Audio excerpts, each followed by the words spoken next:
Hello, everybody. Welcome. I hope you can all hear us fine. We are here with the UHL Finals Week 1. Yeah, we got some great matches coming up for you guys. We got a double elim bracket, 4 teams, and we're going to be starting off here with Durham v Leeds. Mm. We will try not to take you guys' time too much, but yeah, let's go through a few things we got going here. If we could take a look at the maps coming up, how are you feeling about these maps? Argyle, I think we talked about it a little bit before we came live, right? It's one of those maps that looks incredibly fun to watch and I think to observe as well. But going into the game, it's so tricky to play. That wide open space is just difficult. And actually, Recharge, it's got that similar kind of rat run feel to it with this large open space in the middle and that rat run. I think it's going to kind of a team that does well on Argyle will probably do relatively well on Recharge as well. I'm excited for these. Yeah, so the teams that we have up here, Durham and Leeds, they're quite similar in skill ability. Being a Mm. university team, they're not all Onyx 1800s, but they do have this kind of synergy because they play a lot together, and Hmm. you don't tend to get that as much in the competitive scene because players, they mess about, they play ranked, etc. Whereas these teams are going to Hmm. be more in tune with each other. That's what I'm expecting anyway. I think Argyle is the newest map. It's a little bit different for CTF. The camera is obviously super important on this map just because of how large it is and how hard it is to get the flag from one side to the other. Being able to walk without being seen is just such a massive advantage. Hmm. And some of these players might struggle to locate the enemy and things like that. But each team has some standout players, which we'll go through in a bit, and I think they're going to probably be able to coordinate, around those power weapons, around those power abilities, and stuff like that. Hmm. Um, I don't know quite how this series will end up. I think it could go either way depending on which team's feeling hot today. I Yeah. think Streets is a good separator. Smaller map, power weapons are pretty important, but you have to move as a unit, especially when you're playing strongholds. You have to be coordinated. You have to be locking down, the enemy spawns, keeping them either trapped on 1 point or keeping them off all 3 points if you're feeling ambitious. Um, and then similarly for live fire with King of the Hill, you need to have that positioning.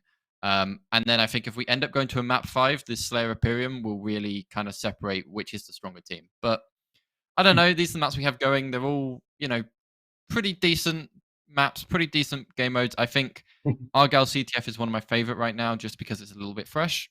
Hmm. And obviously the pit, which was added fairly recently, uh, just, brings back a bit of that classic Halo feeling. But yeah, let's take a look at the teams we have coming into this. We have team captains on both sides, which will be Alex slash Spartan Spy for Leeds, and we will have on the side of Durham, I believe Mage is taking up Bobby's slot as team captain. So a good set of team players that we have here. Right. So yeah, this is Durham. We got Mage, who is basically pioneering the team. Manxie, which I'm gonna play off as the Slayer of the team. Not the team captain, but is a pretty decent Slayer himself. La Caterina or Andrea, she's been around for quite a while. She's made massive improvements when I've played with her recently. I think the last time I played against her, she ended up sniping me constantly on live fire.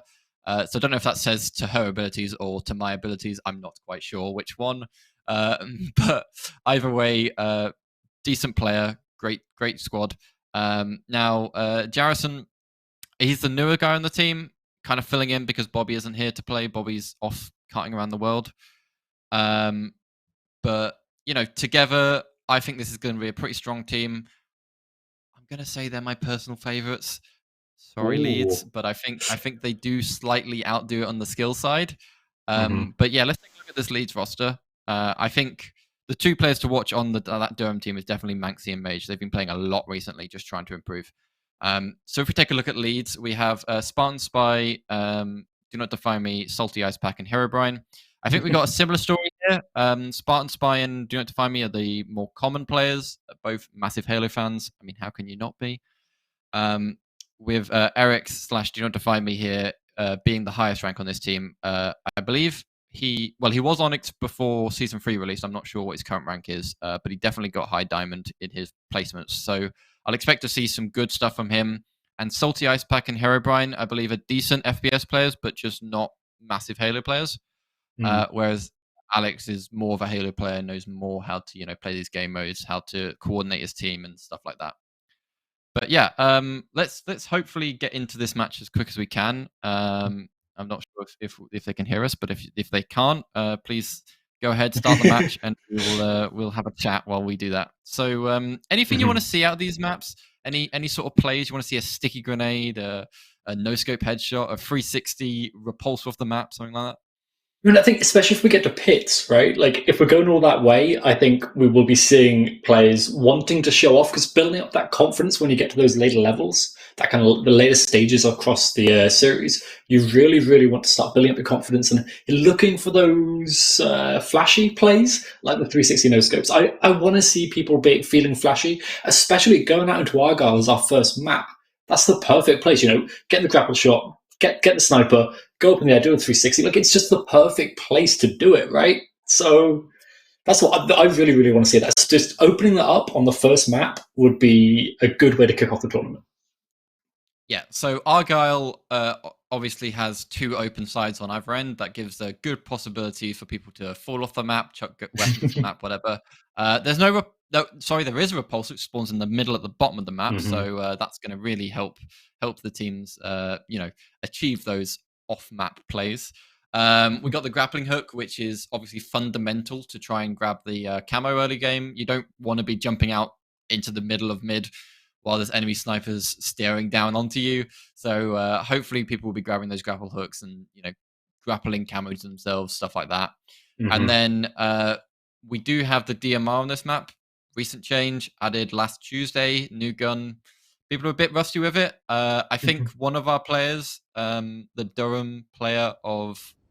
Leeds player of Do Not Defy Me, keyboard and mouse player, commando lover. I think he's going to do pretty well with that DMR. So we'll see if he gets his hand on it and manages to get a few more kills. But hopefully that's what we do see.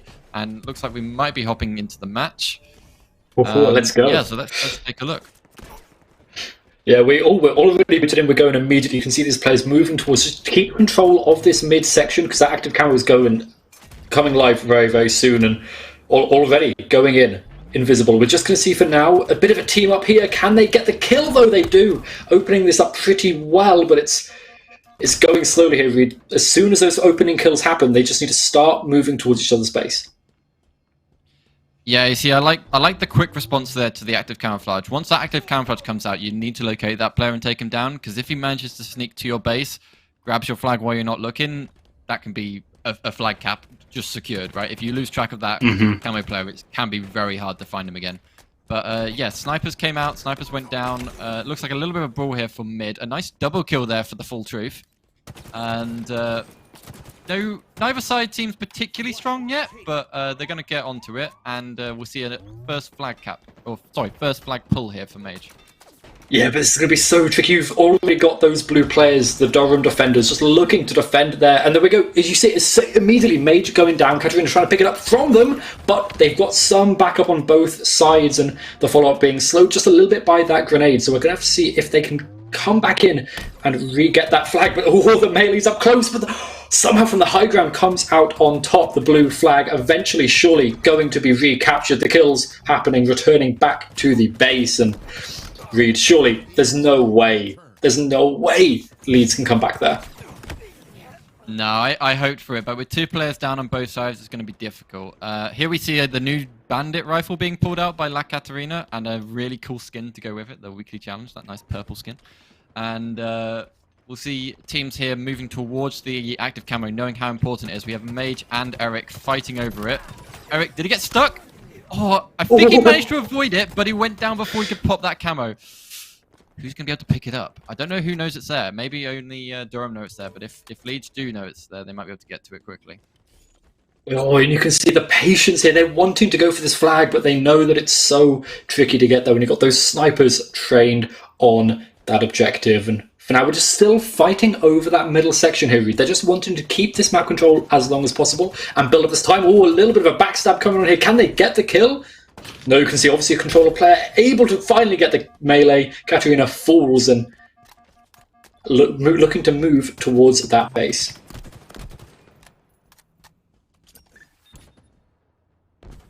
Yeah, we see a nice position here from the Full Truth as he's just trying to hold his flag. He's got a good position here with the sniper, can look down mid. Doesn't quite realize the entire Leeds team are by their base. Sorry, the entire... wait, we have 2 fire team leads at the top. I'm not quite sure what's going on there, but... Eric's just playing a little bit of Ring of Roses here, trying to keep alive, trying to... Oh, Mage will go down, what a shame, but seems like there's more pressure here from the guys on Leeds towards the Durham guys, but we'll see how it goes. Yeah, so I think we do right now have the top teams on the slightly wrong side. You can see just below them the actual team names just below that. So keep an eye on that if you want to see. And we see the players from Durham falling. One left, just a respawn coming for Powell now, and nice little pick up there. Just get some. Oh, but they just fall immediately. This is so back and forth, and I think this really comes into Argyle, right? It's so tricky to get to the opposing base because of these long ranges where the players can just fight over this long distance. Yeah, I mean, it's a pretty standard map to kind of take apart. You need to take control of mid, right? You need to have that mid control. You need to have the snipers in your hands if you can. A nice double nade kill there for the team. Oh, a nice perfect for Herobrine for Powell there on Herobrine. And that was a full squad wipe onto the Leeds guys. But Powell here gonna try and make a run with it. He does fumble it. Hopefully he keep it moving. But looks like he's gonna take a lot of pressure and he's gonna abandon it. But Eric's sneaking up with the camo, will take him down. Is he going to get a double? He will get the double kill, and... Yep, there we have a nice flag return, and they're gonna be reversing that pressure and applying the pressure now onto the Durham guys.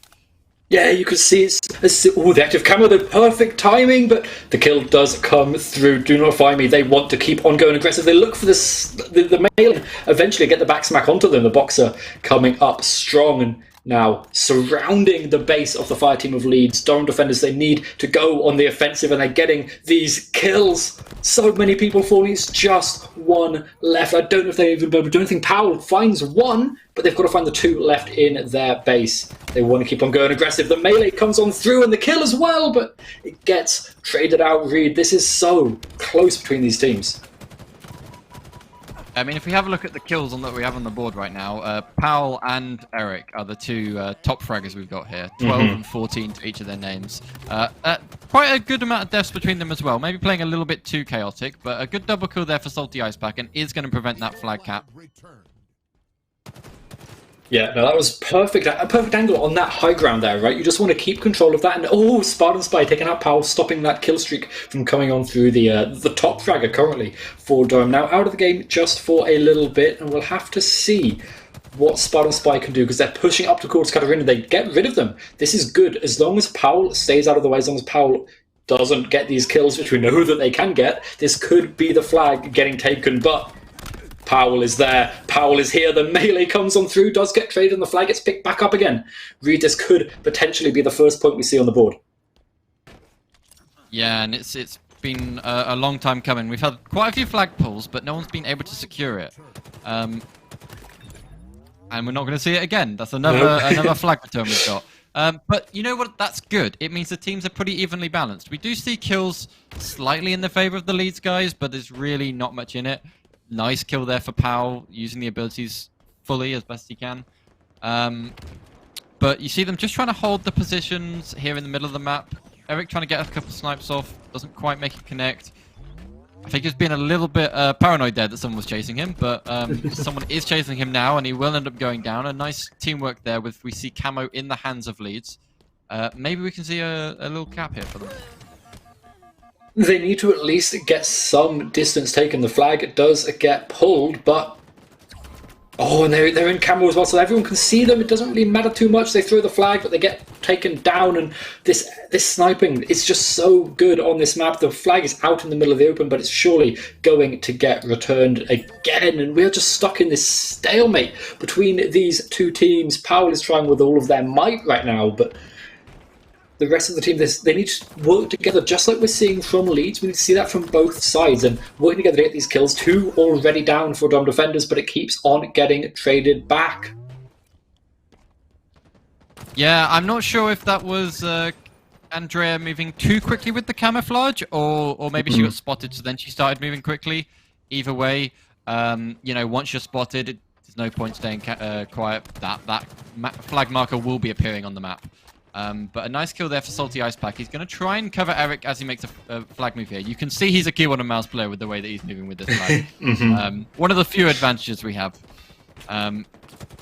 He sees there's an enemy coming for him. He's, not taking her down, but he's dealt enough pressure that he feels like he can carry on this run. And will we see our first flag? Oh, a nice stop. Is Katarina going to be able to apply the pressure? She does have a sniper. She has the weapons to do it, but there's too many enemies there to block her. Mage can't quite get in range to grab that flag and at least drag out the timer a little bit longer. But a good flag cap there for Leeds. Yeah, and it's about time that we finally got that. We're running out of time on the clock here to see, honestly, many more coming on through. Powell getting taken down, like we said, the kill leader off the board for a little bit. But the fire team Leeds are looking incredibly strong in this teamwork. We talked about it a little bit already there, right? The way they were banding together, and we see this again, don't notify me, getting there, but they were ganging up on these members, grouping, and it was working incredibly well. But we're going to be looking for Salty Ice Pack there to try and get around the back and sneak in to try and find this flag. They want to try and bring back the lead as much as they can. Yeah, I mean, if we see a flag cap here on the side of Durham, we could possibly see this get evened up and then maybe head into an overtime. But with one player up on their team, with just Powell, he is their top fragger, but he's got a lot to do right now, and he looks like he is being hunted down by the Leeds guys. But looks like the respawners have come back in time just to help him out. Yeah, Katrina actually joining in on the fun as well. Everyone here ganging up. It's reverse coming on through. Durham defenders, they're trying to bring themselves back in. They do lose Powell, but they're moving towards the flag. Major picks it up, but they're going to get contested immediately. And beautiful shots coming on through from Do Not Defy Me. And Katarina, no luck for her either. We're going to have to see if Full Truth can do anything, but immediately... Oh, Reed, what was that? The flag being returned. If you were on controller, that wouldn't have been possible. But Do Not Defy Me being a keyboard and mouse player, he did a full 180 and back smacked her before she even knew what hit her. That happens beautiful. A lot. It's funny trying to watch a keyboard and mouse player get ninjured because they can normally turn around quick enough and then they just end up staring them in the face, being like, you just look like a fool at this point. But let's carry on with the match. 2 players down for Durham. However, Durham do have camouflage. So if Mage can stay alive and get over towards the flag, he might be able to grab a pull here. But I think the Leeds guys are aware that he's about, so they're sticking close to that flag. So they know as soon as they hear the flag being grabbed, they can respond to it quickly. With this much time on the clock left, they just need to play passive. They don't need to go too aggressive. But actually, no, the timing. Reed, they've stolen the flag, but they are there ready, waiting, and Hero Drain takes them out. Another kill as well. So many kills coming on through, and this is looking like Leeds are locking this up. Yeah, I thought for a second there that Salty Ice Pack had spotted the camo, but I think he was just shooting a sniper bullet that just happened to go really, really close to where he was standing. But luckily, Mage didn't freak out too much and was able to stay alive. The Full Truth trying to dive in front of his enemy's bullets to save Powell. I'm not sure if that was the plan, but it did save Powell anyway. If they can take down Alex here, we might see that's 3 players down for Durham. It's not looking too safe right now, but I believe there's still 20 seconds left. If Durham can pull off something here, we could see a tie-up, but they're gonna have to really act right now if they want to do that. Yeah, no, this is looking like Leeds have this all up. Do Not Defy Me taking out Katarina again. The respawn going to be coming in very late, and that was a nice shot as well. We're seeing some beautiful plays coming out here, and this is just cleaning up. There's 4 seconds left. The flag probably won't even get pulled. If it does, it will only be for a second. You can see Fireteam Leeds, they're running with it. Okay. They're just taking it away. I'm believing this. So Mage has the flag. If he can stay up, Powell's going to have to... Okay, before I even finish saying that, Powell's dead. Katarina can't 3v1 in that position, so that does look like the map 1 is going to go towards the lead side. However, only 1 cap. It looks pretty close. I'm here for it. I'm feeling like we could have a close series. I hope we get past map 3 and we end up to a map 4 and a map 5. But yeah, GG Leeds. They can be pretty happy with that result. Now, that looked incredibly close between the two. Like, You were talking before about how both of these teams have a lot of kind of firepower, right? They have a lot of kind of like Slayer capability, right? Where you just said these both of these teams can go forward. One of them might be slightly more powerful, but obviously kind of it wasn't. And it was so close the whole time. But they're just like the teamwork. You talked about it before, the synergy that you really, really need from these teams playing together that you don't obviously get in ranked or maybe even in the draft sometimes. You can see that synergy when you are grouping up together and working around that camo perfectly as a squad. Yeah, so it would be interesting to go into the Slayer match and see how they Mm-hmm. perform, because they do both have high Slayer capabilities. They may be not, well, they're definitely not scrimming as much as a professional team are. So they maybe haven't got that uh, stronghold CTF kind of, you need to be here, I expect you to be here type mentality that pros do, where they just kind of, they can feel where their teammates are because that's just kind Mm-hmm. of how they always play. So going into Slayer might be a little more different, and I hope we do have another close match. I was interested to see how some of the players performed. So Do Not Defy Me, Mm-hmm. who I said was the strongest player on Leeds, did perform the best.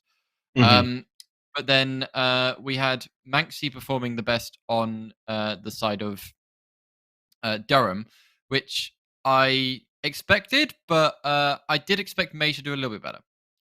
So maybe Mm-hmm. going to the Slayer team, we'll see Mage kind of improve. That might swing the favor more into their side. We might see a 1-1 as we go into map 3, but should be fairly interesting. Mm-hmm. Yeah. Anyway, as you can see, I'm repping the UHL jersey. I just want to thank Lewis for letting me wear his because mine hasn't quite arrived yet. It got sent to the Midwest. But yeah, so if any of you guys are going to be attending Insomnia, you know Mm-hmm. who we are because we're wearing our big purple and white jerseys. And we'll be playing Halo, and probably the only people there playing Halo because it's a dead game. But we love it, so that's where we go. Anyway, let's get straight back into this next match. Here, looks like we're going to start by following Hero Brian on Fire Team Leads. Yeah, we'll have to see. You can see immediately the team mostly staying together with one or two people going off to the sides, and fight already happening. Powell overpowered, overkilled there. So many people around them, and great teamwork there just to get this opening up relatively good. It was traded back though. This is still 1-1. It's still so even, but the flank coming through. Powell trying to find what they can, but the jump just out of the way. The nade trying to slow down any reinforcements coming on through, and this could be so good from Spartan's Spike. Powell not expecting it, but this melee comes on through, and so does the kill. The headshot comes in, and 4 kills to Leeds. Leeds are looking strong, but Powell, can they try and bring it back? No, they can't. Hero Brian, so good in at those little clutch moments. And now, though, all of the team, they're looking for this active camera. They can see it, read, they want it, and Do Not Defy Me, they pick it up immediately. Yeah, I mean, it looks like a pretty even start from both sides. Maybe a slight lead here for Leeds. Huh? Get it? Like the plan. But I think Alex is trying to, as in Spartan Spy, is trying to be a little bit too sneaky, trying to get behind people. And when you try to do that against a hard fragger like Powell, that ain't going to work out well for you. But you can be as good a fragger as you want, but if you get trapped in long haul with 2 players staring down at you, you ain't going to last very long. No, it's definitely not the ideal place to be, but I'll tell you what is the ideal place to be is this high ground right here. You've got that rifle, just spam on down these longer angles, but switching over to the BR-75, this is good. That little bit of a burst, not able to find any kills there, but an assist comes on through. Leeds slowly losing members, but still in the lead for now. Some beautiful headshots as well. These controller players are so, as a keyboard mouse player, this is impressive to me. Yeah, so interesting you bring that up. So I think Powell and Do Not Defy Me are both playing keyboard and mouse. Mage is also playing keyboard and mouse, but everyone else is on controller as far as I'm aware. So maybe a higher weighting towards keyboard and mouse than you would have in a normal tournament. You know, normally just the controller pros are at the top, with the exception of a few players like Left Eye, for example. But yeah, they definitely have some advantages, and looks like even if you are a keyboard and mouse player, you can't stay alive when Alex's fist comes flying towards your head. But a good even when you're invisible. Black Katarina. Even when you're invisible. It looks like it's getting a little bit too scrappy here, but maybe a slight advantage to Durham, who managed to hold that A side and prevent them from pushing in any further. Maybe Do Not Defy Me is feeling a little bit bold here, being the top fragger as he just goes off by himself, but he will win the duel against Powell, so he can take that. Oh, Major Lord avoiding the nade, jumping over around the side of that and getting a beautiful kill onto Katarina. This is so...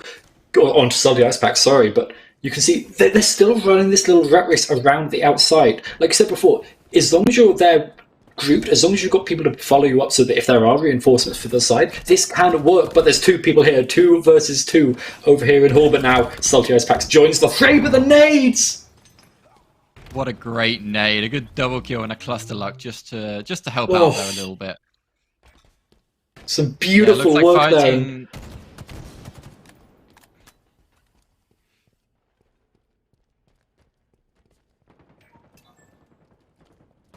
But for now, we're just going to see these teams grouping together with the team, not wanting to give away any kind of disadvantage, right, too early on. Do not remind me, though, they do not follow those rules. They are charging in, trying to keep up as many kills as they can. But the truth needs to be starting to pull their weight as well. Still no kills on the board for this player. Only 3 deaths. They've not been feeding their drains out, but they need to start getting some kills. Do not remind me, the melee, the boxing fight wins that so well, but... the nade, Katarina just about avoiding the explosion coming out from there, and we're still seeing Durham defenders coming out just on top. Yeah, I mean, take a look at Katarina here, pushing into the tray, push behind them, Mage here with the camo. Alex won't quite spot him, he gets the first shot off, will get a nice 5-shot there onto him. He's going to try and lay out a little bit of damage over towards the top. Manages to somehow get a random nade. Not quite sure how that wasn't a Hail Mary, but he'll take it anyway. He will, however, run into 3 players on the side of Leeds. And he has the composure to not over push it. Misses the... I think he missed, but maybe that hit. He manages to take down the Full Truth anyway. Yeah, that feels like a bit of a ping diff there. But yeah. Yeah, I'm not quite sure what went on there, but we'll keep an eye on it. Salty Ice Pack trying to stay alive. Manages to get a melee off onto Katarina. Just trying to stay alive. I think she's safe. They're not pushing after her, but we're going to have a little bit of a fight here over by C. Now, you don't want to get stuck out there shooting your teammate in the back, but looks like she'll survive a little bit longer. And the Leeds guys are just going to pull back. They're going to play with the territory they've got and work with it. Yeah, they're really not over pushing at all. It's incredibly kind of like a well played play, right? They're making sure they're not over pushing, giving away too many kills unnecessarily, but they need to not be grouping up because these nades that do come on through, they are so good. But Do Not Defy Me still on the top. Major Lord just edging them out in kills, but in flashiness, I've got to say, Do Not Defy Me is right up the top. And I mean, look at that. That is just exactly what you want to see. Both these teams still pretty even. The camo comes on through as well. This star player for the lead side is so good. And as soon as you realize they've got the active camo, it just puts the kind of it puts fear into your heart if you're the defenders. And meanwhile, though, they're not that scared. They're getting some kills. The backsmack comes on through. Powell taken off of the board, but Major Lord's still running rampant. They need to start to shut down this player. And Do Not Defy Me. Katarina down, but still Mage Lord is alive. Yeah, I feel like Do Not Defy Me thinks he's playing FFA over here, but it's working out for him. He didn't get the 4th kill, so we nearly had an extended overkill there, but wasn't quite able to make it happen. Now, one comment I did make before we got into this map was that I was a little bit disappointed with the performance that Mage had. I thought he was capable of so much more, and he's proven me wrong. Sorry, proven me right. That he deserves to do better because he's up here on the leaderboard, beating out Powell, who was our top frag in the last match. And a good, nice 12-6, 2-1 KD. He'll be happy with that. And Shock Rifle in the hands of Do Not Defy Me. He doesn't manage to get the headshot, but he will take down the player. And then 3 players are going to all make sure he doesn't survive much longer and, get any more extended overkills. Yeah, but that 2-for-1 trade, you're happy with that, and Major Lord backing off. They don't want to kind of fight these long-range battles when they don't need to, and the team's not there to back them up with the nades, with the spam. For now, though, we're just going to be taking on this that Hall's position, running around this little outside of the map. Oh, and Herobrine almost gets flanked there. The rest of the team charging up towards the Major Lord being this tip of that spear, and Great timing as well coming out here from Powell. The awareness to peak at the exact moment that we would have seen Herobrine peak, and that was perfect there. You can see that coordination of these teams right here, Reed. Yeah, so you see the Durham guys have kind of got themselves trapped back pipes. It's not the best place to be, but you know, if the enemy team's pushing into you, it's fairly strong. However, good shots across the map there. We will see a nice kill come there for those guys. And Camo seems to be coming up anytime now. I don't know if that's been picked up already by the guys on leads, but we will see it come into play. And Durham are just gonna, you know, they're gonna play it safe. They're lagging behind a little bit, not too much, only a 5 kill difference, but they don't want to lose any unnecessary deaths to the enemy team. Mage, nice kill. Powell with the plasma pistol doesn't quite do enough damage, but we'll probably see. Yeah, we'll probably see a death come out here. He shouldn't have survived there, so good thing Mage did go down. Plasma pistol now in the hands of Katarina. She's going to go on the hunt there for Herobrine. Peek in the corner at the wrong moment. Oh, Katarina just missed out on quite an easy kill there, but the nade come out at just the wrong time, and no luck there for that player. No luck so far for Leeds. They are. Oh no, so for Durham, they are. Oh no, it's still quite even actually. Now we look at it again, and Sparta Spy trying to escape, trying to hide in the corner, but no luck. Powell chasing them down and looking for more. The guns picked up, and we'll have to see what they're doing at this long range, but no one falls there. Powell running away just in time as well. Do not define me, looking to go on the hunt, but no one is spotted. Eventually, we do see Major Lord falling, but it takes a while, and Soviet's pack is soon to follow them into the grave. Will anyone die here? Spartan Spy, the nade in their face. The stick comes on through eventually. Oh, Reed, these teams are so close. Yeah, so Durham's still in the lead, but only a 4 kill lead now. They're feeling probably a little bit nervous right now, I would have thought. But hey ho, hopefully not too nervous. Camo's coming up here in 5 seconds. This is going to be an important one to grab. If you can grab that and get 1 or 2 kills, maybe even 3 or 4, you can really limit that gap if you're on the lead side. But let's see how this goes. A good little back and forth here. Salty Ice Pack versus Powell. Powell probably is going to come out on top. He had more HP as he went into it, and he will end up surviving there. He's going to try and take down Do Not Defy Me, but with Herobrine also coming up to him and Spartan Spy, he ain't going to survive very long. The Full Truth sees Eric's there and decides to run for his life. Probably the wise move, looking at the KDs, but we now have only a 3 kill difference. This is getting really, really close, and I am here for it.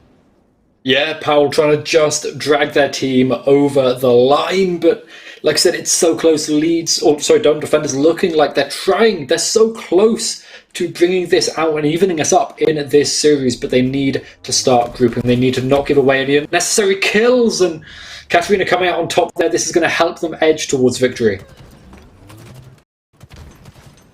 Yeah, so it's getting even closer now. Just a 1 kill difference between these two teams.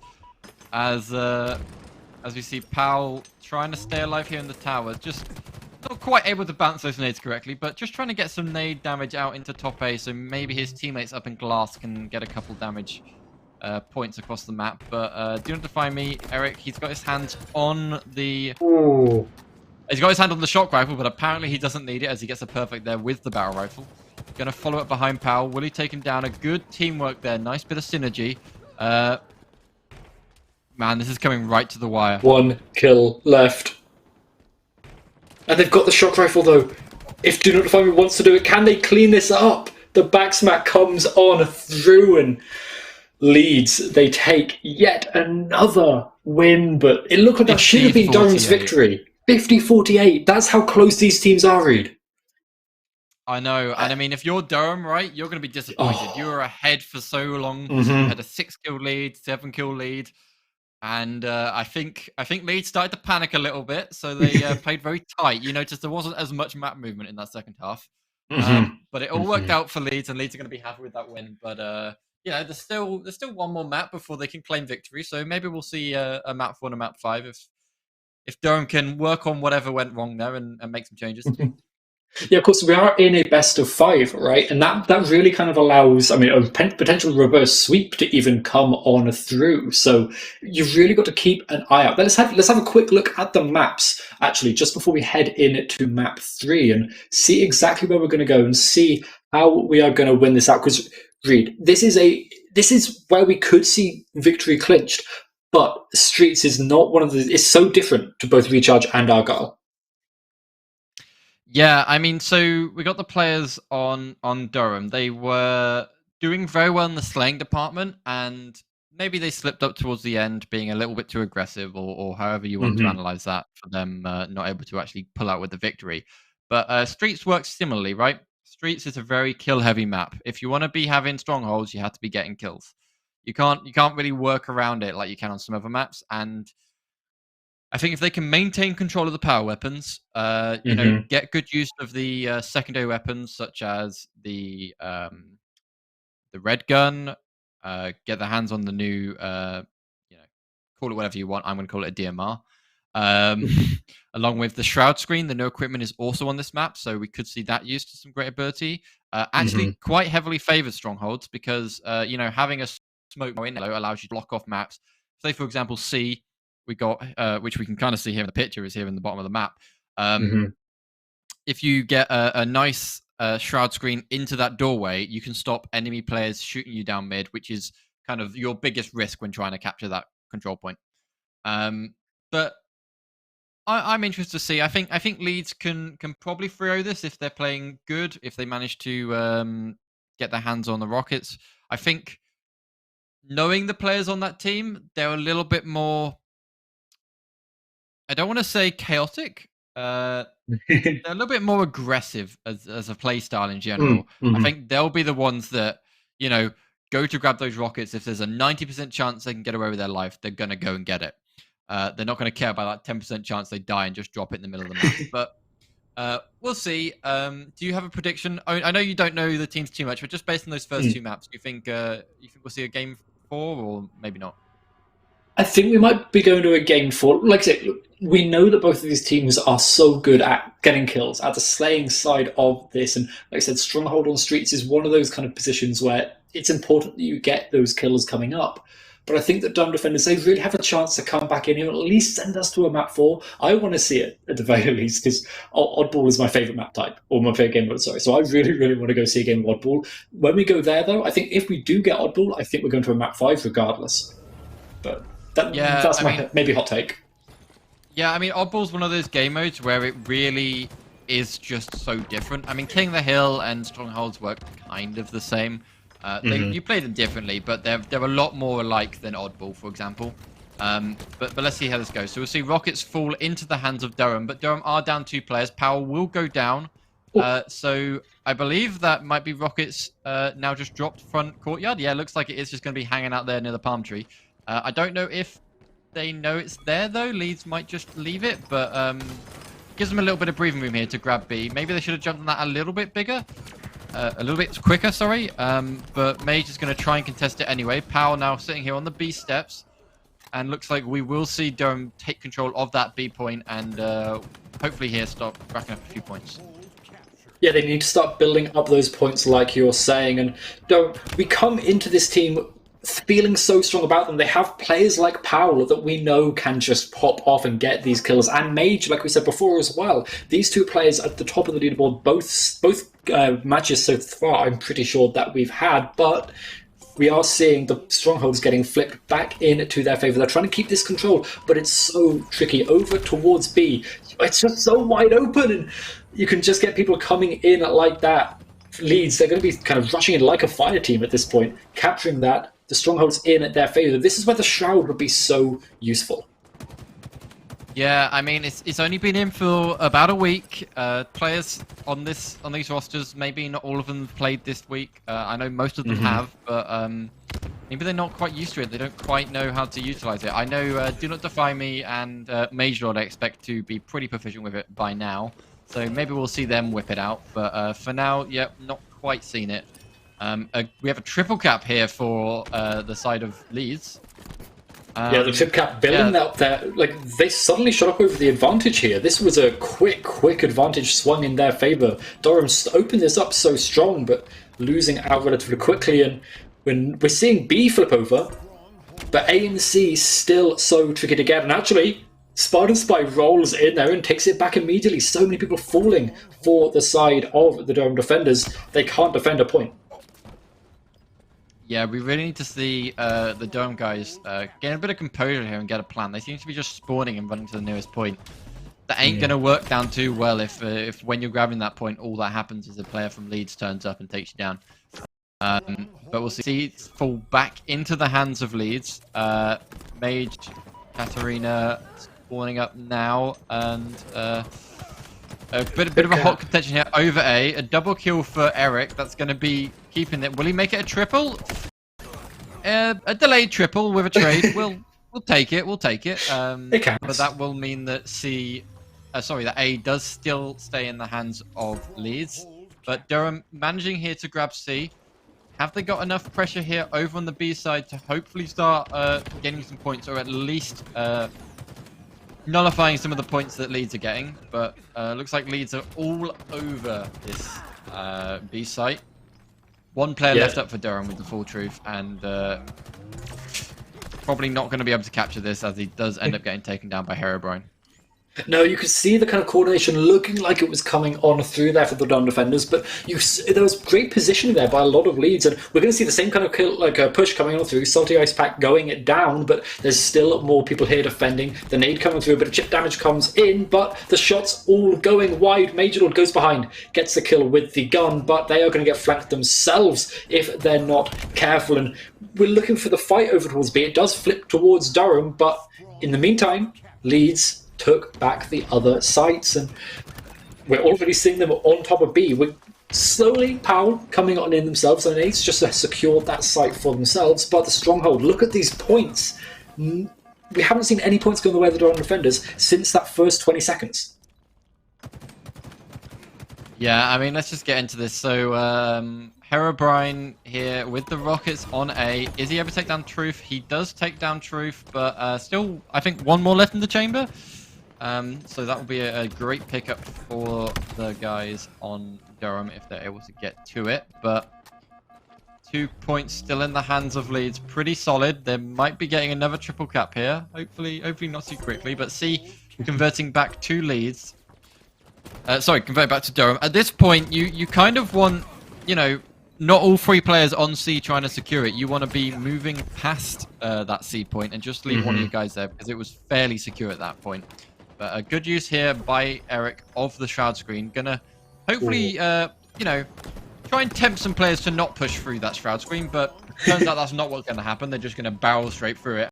And it nearly worked if he wasn't able to get the back-to-back from his teammate there, but this is how we go anyway. Yeah, but looking into this, we've still got 5 minutes left for the fighting Leeds. They are still in such an advantage. 3 points on the board since we last looked at it for the Durham defenders, and we're not looking like we're going to see much more for them. They need to start capping up these points, and we're going to see for now at least the full truth looking for one, getting a beautiful kill to defend themselves, but they do fall, and we are just building up more points for the side of Leeds. This is looking like it's so secure in their favour. The 3-0 potentially coming on in the next 20 seconds. Yeah, I mean, rockets are coming up here in the middle of the map. I don't think either team is kind of ready for it to come through. It looks like Eric might try and grab them, but Powell and Katarina are able to put enough pressure down to him to dissuade him a little bit for going for that. But we'll see Powell grab all the rockets, get a trade. That's fine. Better than giving the enemy team the rockets. An interesting play there by Herobrine to drop the shield instead of start shooting, but he's alive, so that works. And I wasn't even paying attention. It was going so quickly. That's a 250-15 to fire team Leeds. Oof. We were close on the first 2 maps, but yeah, I don't know what that was anything but. No. All of a sudden, I think we just lost all of the Slayer capability coming out from the side of the Durham defenders. They just seemed so incapable of splitting up. And like I said, they were capturing C, but they were never pushing beyond it. They had 3 people kind of holding out, defending themselves. They were playing scared without any confidence. Yeah, I mean, I don't want to say it was individual players that really made that because it was the Mm. entire team, but it just felt like Eric especially was at least telling his teammates where they should have been, how they should have Hmm. been playing it. He was always sneaking up behind the backside of Durham and getting those, doubles, triples, stopping those caps. They really tried their hardest to break through. You saw them occasionally flipping points, but Hmm. they really struggled to at least get a second hill. And I think that's mainly because they were spawning in. Entire team was waiting on a point, flipping it to them, and by the time they were moving on to the next point, Leeds knew exactly where they were, where the players were, and were able to be ready for them pushing towards the next point. I think Hmm. on reflection, they probably should have left one player back and then moved quickly just to try and maybe outdo Leeds, maybe flank around the side. Maybe that would have made a difference. But overall, the slaying power was just on the Leeds side there for that final match, and I didn't expect it based on how close the Slayer was and how big a lead Durham had to start off with. But they're going to Hmm. be happy with that 3-0 anyway. And yeah, so we'll be throwing ourselves to a little break soon, hopefully. Once I get the go ahead from production, and then we'll be back in 5 minutes or so, hopefully with another match for you guys. But yeah, so the next match that we will have up will be the BCU versus Sutton Stags. So I don't know if you're familiar with any of the players on either side, but Southampton have Hmm. some pretty heavy hitters, and BCU do as well. Both teams have one player from the UHL All Stars team who plays fairly well in the Open Series for HCS here in Europe. Hmm. So they'll be the two team captains. That will be Patotali and Happy. Yeah. So yeah, we'll be seeing a remake of those maps as well because of in the same bracket. But do you think it will be interesting to see other teams play on these maps, or do you think we'll see much of the same uh, based on these two teams' performance? I think for Argyle, I think it will be probably about the same kind of thing, right? These players are still learning the map. They're still learning how to really play these kind of these. I guess the best advantage that they can in each of the areas of that map. But when we come onto the kind of go to streets where we go to recharge, these maps that these players know, I think that is probably where we're going to be seeing maybe a little bit more difference between these teams, especially with, like I said, the heavy hitters coming out from both of these teams. You know, they have that little bit of a kind of, I guess, skill level higher maybe in that their understanding of how to play those maps and how they'll be kind of IGLing the rest of their team to play around. Yeah, definitely. Um, All right, let's hopefully throw to a break here. I'm not sure. I'm not Mhm. sure if production is on board. We're trying out a new team here, but if not, that's fine. So I think I'm we are interested to good to throw to see. a break. We are good. Okay, then let's go for it. Let's go for that.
right, hello everybody. Welcome back. We are here with our game 2 of the night. Pretty good teams coming up. We have the Sutton Stags versus BCU.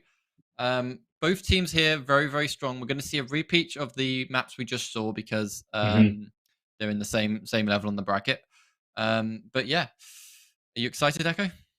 I am. I mean, like, we saw these maps already, and like we said just before the break, going into this set of maps again, we know what to expect from these places, right? We know what to expect from these game modes on these maps because we just saw it before. But like we did say before, Reed, heading into this, there's a little bit more power in some of these teams, maybe. So we're expecting things to be slightly different here, right?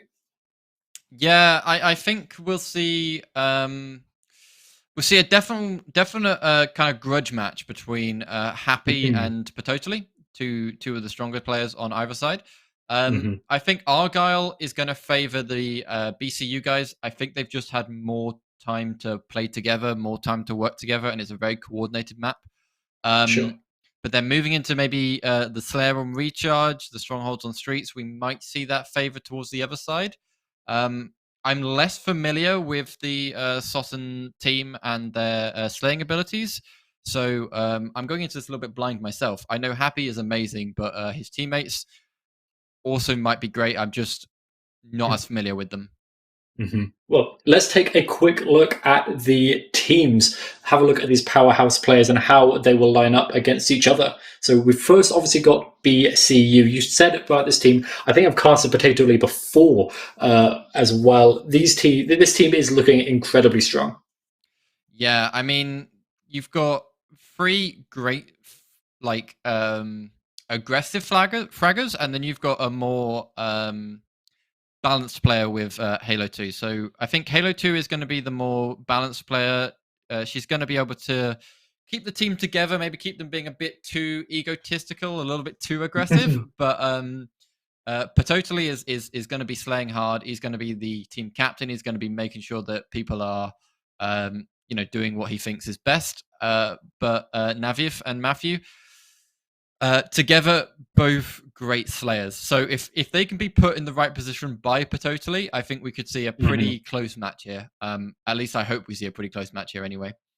Well, let's take a quick look against their enemies, the people trying to take them down and make this another 3-0. Don't know if we will see it, but these Stags here, you talked about Happy already. Tell us about the rest of this squad.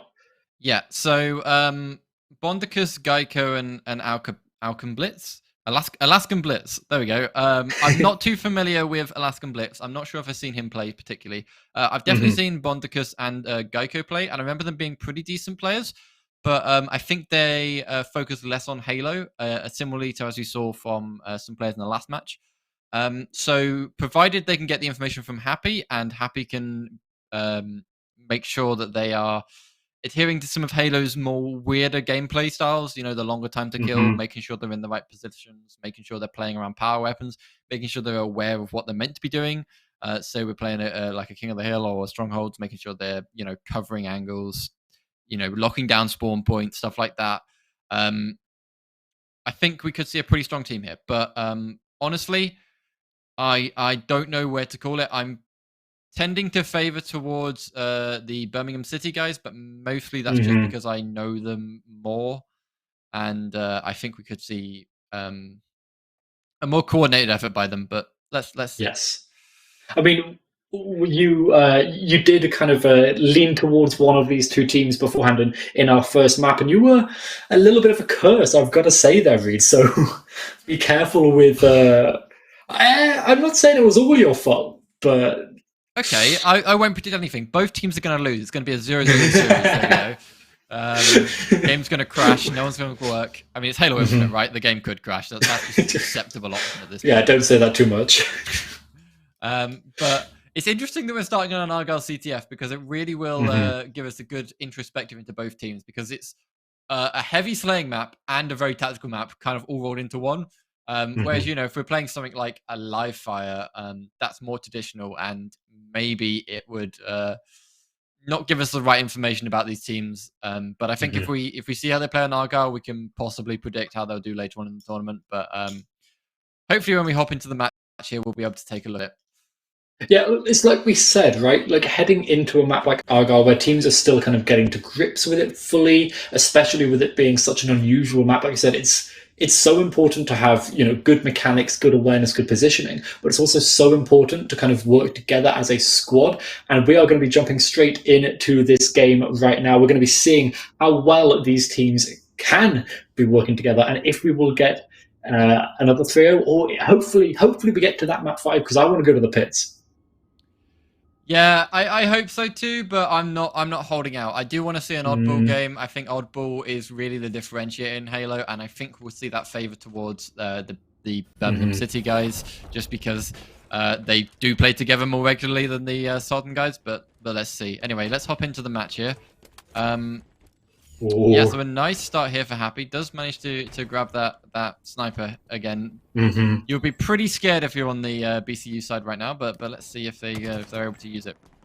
Yeah, Happy just, they're sitting pretty nicely themselves. We have the camo as well onto Alaskan. Happy getting one headshot already, Navith falling, and we're looking for more picks for that off the back of that camo, but nothing found. Halo 2 just escapes out of the back. The trade's coming back and forth. Happy another shot as well, not with the sniper that time around, but this camo is proving potentially useful, but a little bit late. Not able to get the trade out on the Patatali, and they're looking for more shots going a little bit wide though, and are we going to see it's potentially going to try and look for this long angle, because that is an incredibly risky spot to be, but with this sniper they can potentially find something good with it.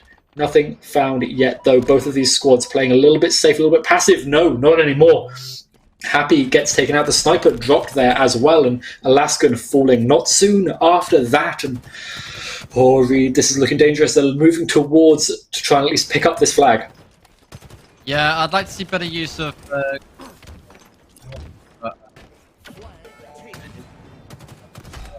or Naviv, as he does get escorted by Patotali down this long side. Gonna have to be some nice well-placed shots to try and stop this, but he will keep running this along. Also a PC player, I believe, Naviv here, but not quite able to get this juggling going as he would have hoped. Patotali able to save his bacon there, taking down Happy. Naviv will go down. Vulture just realizing what's gone on there, trying to go for the flag. Bondicus trying to grab the blue flag just to stop them from grabbing it, but not quite able to get there quick enough. No, sniped out of the sky, and Happy looking for more than aid coming their way. Two of them, in fact, but they just dodge out the way themselves and throw one in. Looking for picks, and like Happy is one of those mechanical players, but they do get traded out, and if it's spawning in, taking them out almost immediately, but still 1 point here towards the side of the BCU. Sultan Stags, they need to find some more. This is a wide open space for Happy. They are so confident, and the flag already running down mid. Why are they running down mid? I've seen this play a few times. It's more of a confusion play. Like they don't think they're actually going to be able to do it. But we'll see Alia here doing what I hoped we would have seen last series, but we didn't quite see. Grabbing the camo and just going for a walk with the flag. No one can see her. She doesn't know where she is. She's going to continue walking here. So if you're not aware of how it works, this? I don't think they know where she is.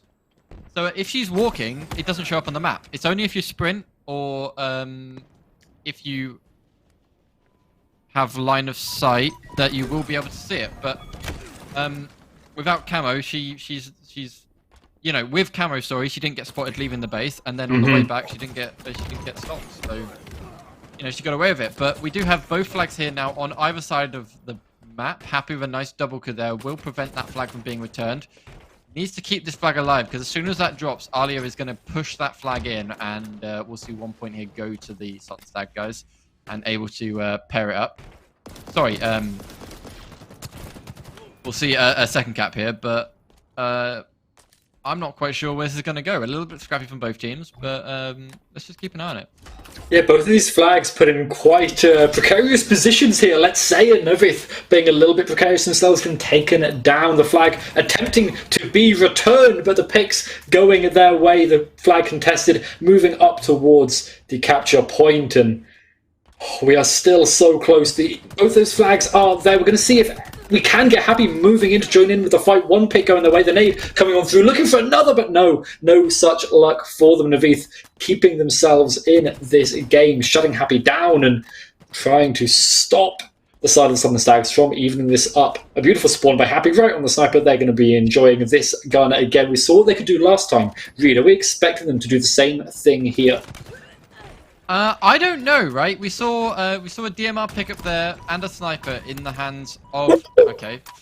I was going to say in the hands of Happy, but Happy's already dead. A nice double kill. Can he make it a triple kill? I think he did maybe spot Alaskan Blitz, but didn't quite hit it. He does hit that shot. Ooh. It's a delayed triple. Will it be a delayed overkill? Looks like it was stolen by Alia. How dare she? But he's going to be fine with that as they return the flag, and we should see a flag cap here. Again, go for the BCU guys. Yeah, but Happy comes on through, gets rid of one, but support still there for Happy. Running on through with this flag. The juggling working pretty well. Oh, it went down to the low ground though. Not ideal here. You can see they're trying to win this fight, and Happy does fall. The unfortunate position of the flag there. The juggling just a little bit bad, and really both of these teams maybe not showing the juggling skill that we were expecting them to have. Yeah, maybe they're a little bit rusty. Maybe they haven't been playing enough CTF recently. But, you know, fumbles with the flags are a lot more important than you think they are, especially when you continue on moving and you're being chased by an enemy. But good nades there from Navif. Will in him. On the flag. 2 players down on the stag side. Will be an interesting flag here. It looks like they are putting enough pressure to slow down Vulture a little bit, but we're going to have to totally stay in the base to keep applying some pressure. Yeah, and just the picks all going. Though actually relatively even now. As I say that, from the grave comes on up and gets themselves a kill. Navith does fall the melee, taking them out. The punch coming on in. The nades, the spam. Happy still survives eventually, but totally comes on in. The flag taken, they're revealed, they're sprinting, they're running. Can they deliver this to their base? It looks like, unless something unfortunate happens, they're going to get it. They're trying to secure their victory here, Reed. 3-0 so far for the side of BCU. Happy 13 kills, but look at Batatali.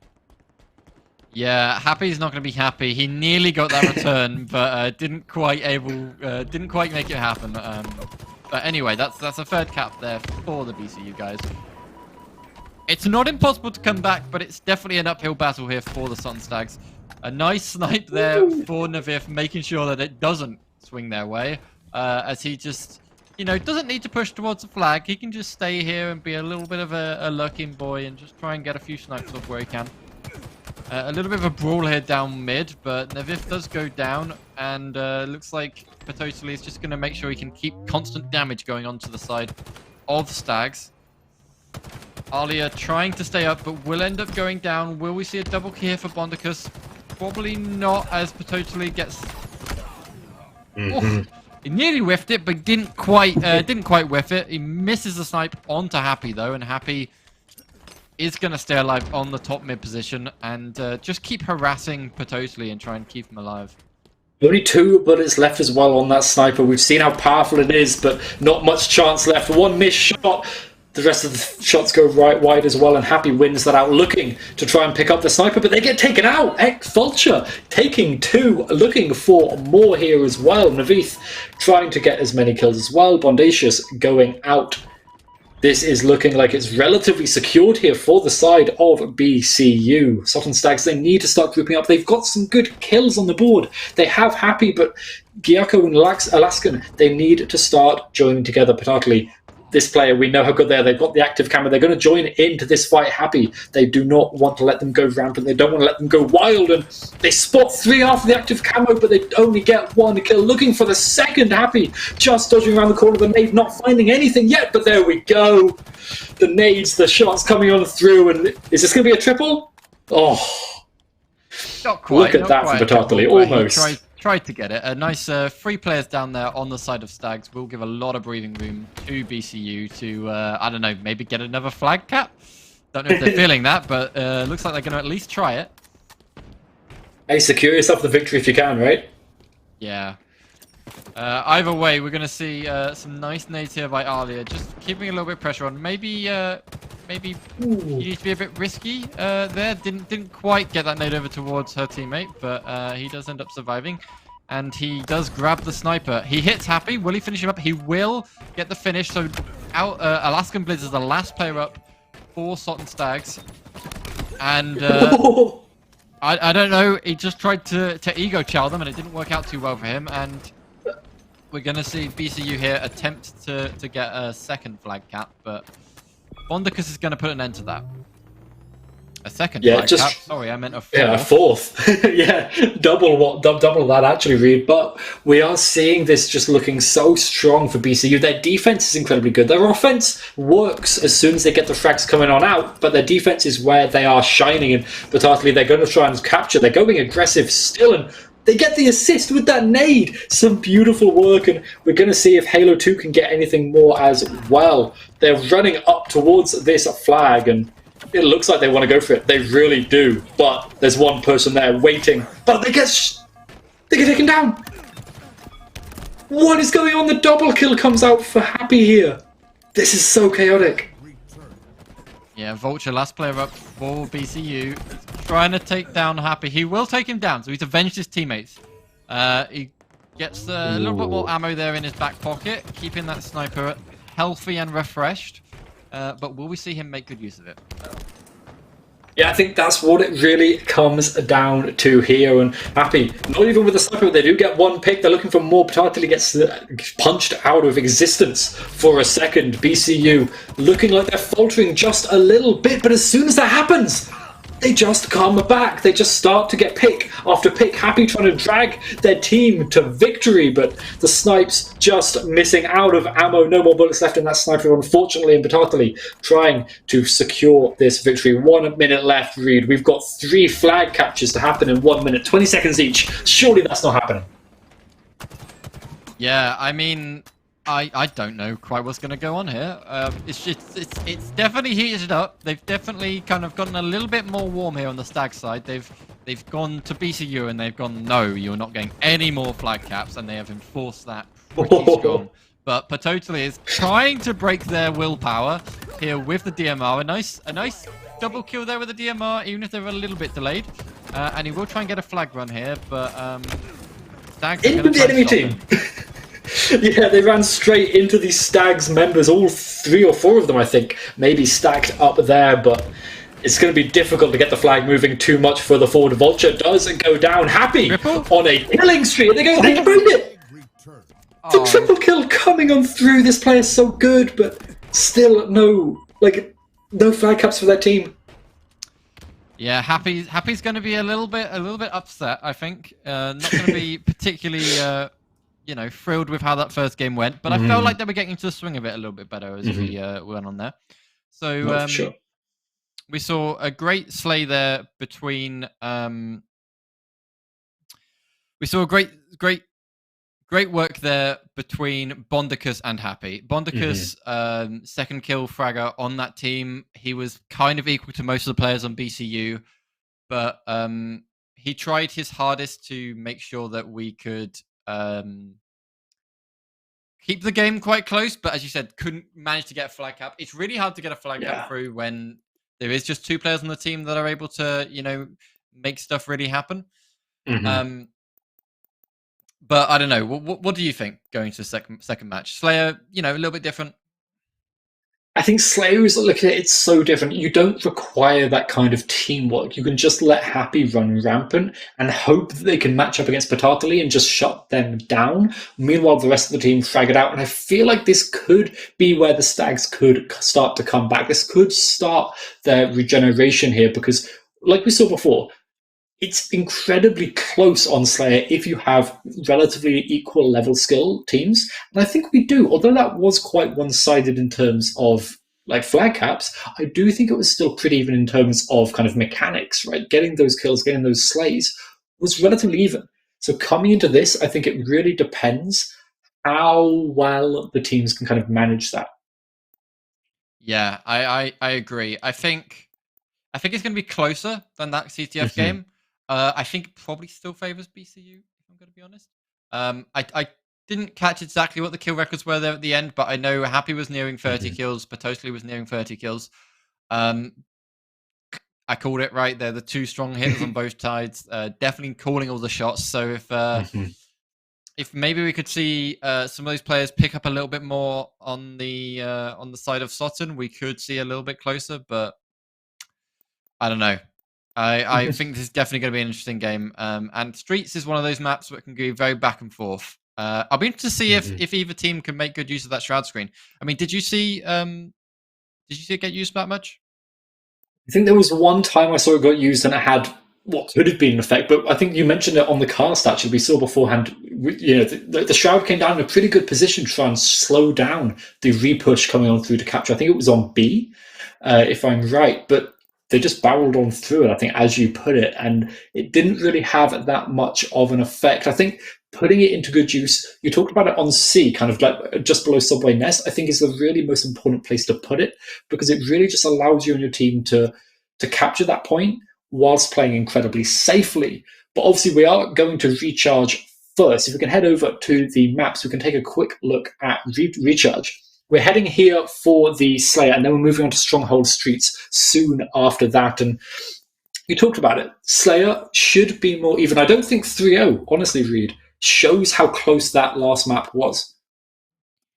Yeah, I think that the recharge match will be close. I think Streets, maybe not so. But if we can see Sutton get more into the swing of things, I think they can turn it around, right? Mm-hmm. I think if Happy can, transmit some of his slay potential over to his teammates and transmit some knowledge and maybe be a little bit more proactive in how he's positioning his players, you can easily win a Strongholds game. You're just going to have to make sure you're locking down the right points, getting the spawns in. If you can just have those teammates laying a little bit of damage and Happy they're finishing them off, it doesn't really make a difference. So or we just have Happy drop 50. Or we see Happy drop 50. Which, I don't know, after some of those shots that we saw last time, I mean, like, don't get me wrong, everyone else in that lobby had a lot of good mechanics, but if we, I could see Happy dropping 25 here, at least, depending on how long we go. I wouldn't be surprised if we see Happy go that far in trying to carry the team. Yeah, I think it's definitely possible. So let's keep an eye on that and see how we go. But I think we're getting into the game any second now. So I think it's going to be a strong start, and I'll be interested to see who heads over towards this camo. But as you said, let's get straight into it. And looks like we're going to be following the BCU guys to start off with. Yeah, start off with the champions so far, and it's not working out well. Vulture getting vultured on the Assassin's Creed smash coming on through, but it gets traded out relatively even so far. The Stags losing out on a few players, but just keeping the advantage in their favour. Bondacious, really a good positioning there on keeping that high ground for themselves, stop that active cam from being picked up too easily. We have just lost our feed. I don't know if that's come through, but we've got it back, and just as we come back, we see a beautiful pick on to Gyarko. Halo 2 looking for more as well. The nade coming through, but no luck. Bondacious trading it out, and we are seeing this so even, but we've still only seen one kill from Happy so far. Yeah, this is what I like to see. I like to see a good even start from these teams. I was worried Sutton were going to be a bit downtrodden after the last match, but they are proving that that is not the case, and they are ready for a fight. And Patotally here with the shock rifle, he's a bit of a demon with it, if I must say so myself. So maybe he'll be able to swing this more into the favor of the BCU guys. They do have a little lead here with just 2 kills. And he's just going to hold that top goal position and just, make sure people on tower are behaving themselves. But he's already out of ammo, so, he's going to have to whip out that VR and play like everybody else. The shock rifle, obviously one of the better guns in the game, but like you said, we are so even up here. We need these two teams. They're both hoping the other team makes a mistake, and we're seeing a potential mistake made there.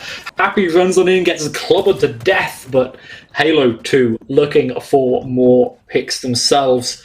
BCU, they've gotten a pretty big advantage in the last minute or so, and they're looking to keep it edging towards their favour. The trades do come on through, with the trades, if this happens, favour BCU the entire time because they are at such an advantage. Moving on here, following with Happy. We know this player. We know they can get some good damage, but the active camo is picked up. Halo 2 going invisible, but immediately shot, immediately noticed, and immediately taken down. Read the awareness of this active camo. So important for these teams.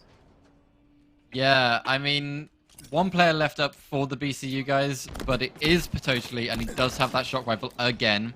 Not able to finish off Alaskan there, but he's going to make sure he's keeping his eye on him as his teammates do move towards the seaside, hoping to possibly flank that player in the tower. And Bondica's performing very well. You know, I didn't think he'd be out fucking happy at this point, but you know, he's proving he earned his spot on this team, and he's trying to stay alive here on the Needler. Is going to get flanked by I'm not quite sure which player that was. It was Vulture. There we go. Vulture flanked him out there pretty hard and made sure he wasn't going to live through that. Nice play here from Naviv. Just laying down some nade damage into tower, making sure the stags are, you know, softened up nicely for when his team comes here, pushing around the seaside. Yeah, you can see coming on here with this pistol, looking for some damage, and they get it quite a bit, but the shield's gone for both, and the melee comes on through, both traded on out, and Navith staring over both of those dead bodies, thinking, what can they do next? But the nade comes on through. Pressure. This is such good pressure with these nades, but this is an aggressive positioning from Alaskan. They ran out into the open whilst their teammates were falling, and we're seeing a flank coming on through. The shots eventually hitting. Well, do they get the kill? Potentially, eventually falls, but is traded out. The kill didn't come through quick enough for their team to really keep the advantage in their favour. And BCU really looking strong here. Reed, do we think we're going to see them clean this up? I don't know. So they've definitely extended their lead here, but it's not unbeatable, right? It's just a 6-kill lead. Camo's coming up. If Camo can fall to the Salt and Stag guys, that could be, you know, at least 2 or 3 kills they can secure pretty solid if they use it correctly. And it does look like the BCU guys have a better control of the power weapons though. So we'll see.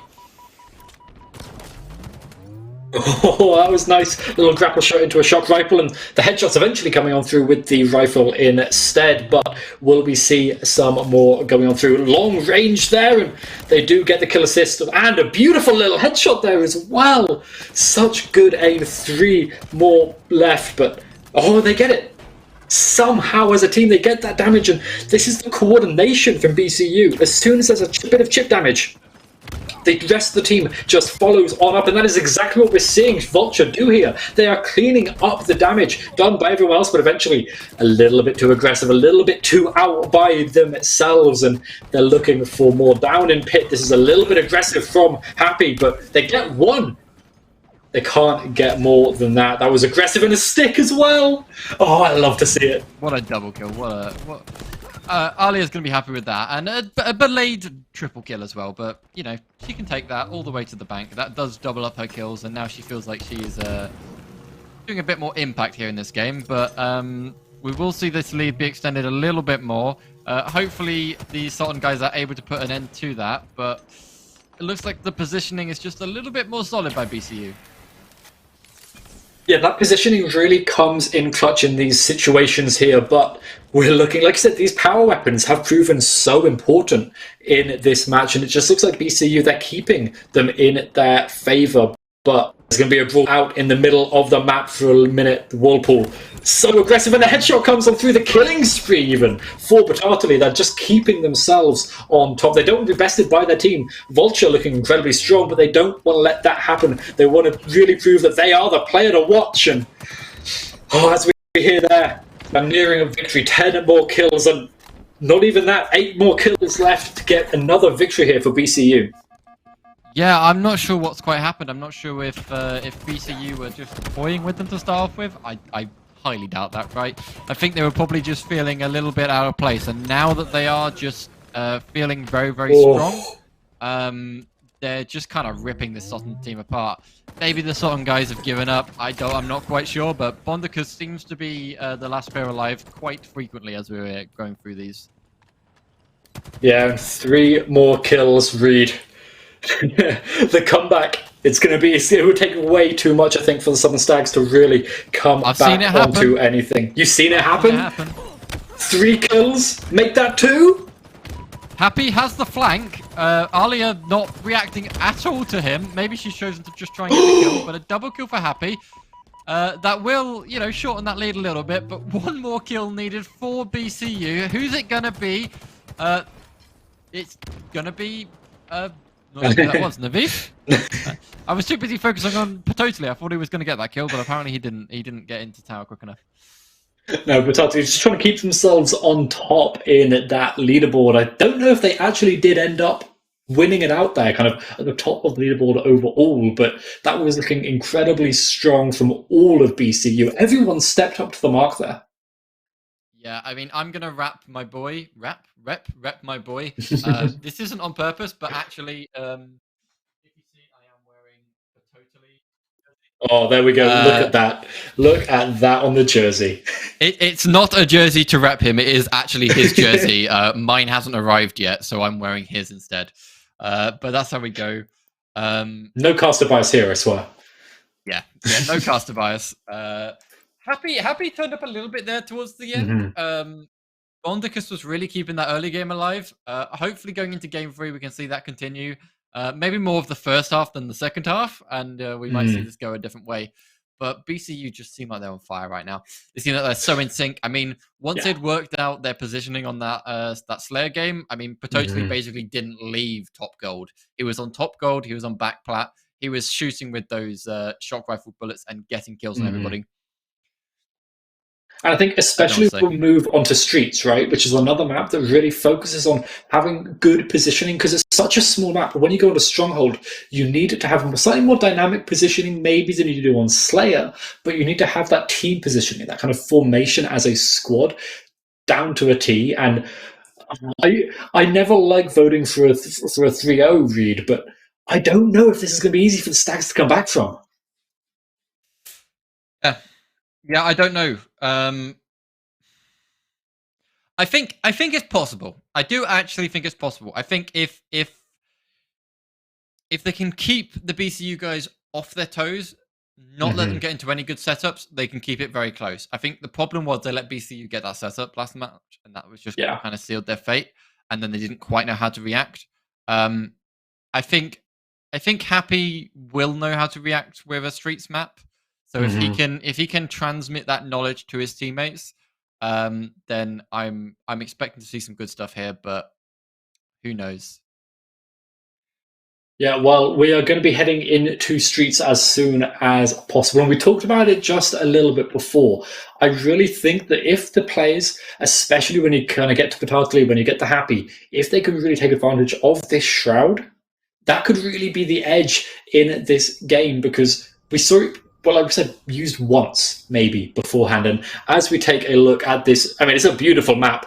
We look at all the kind of most important, the key areas over here. And look at that. If they do get... So we saw a fight actually happening on the last time we saw this map, right over the rocket at the beginning of the game. Actually, I think no one came away with it at the end. Are we going to see the same kind of fights here?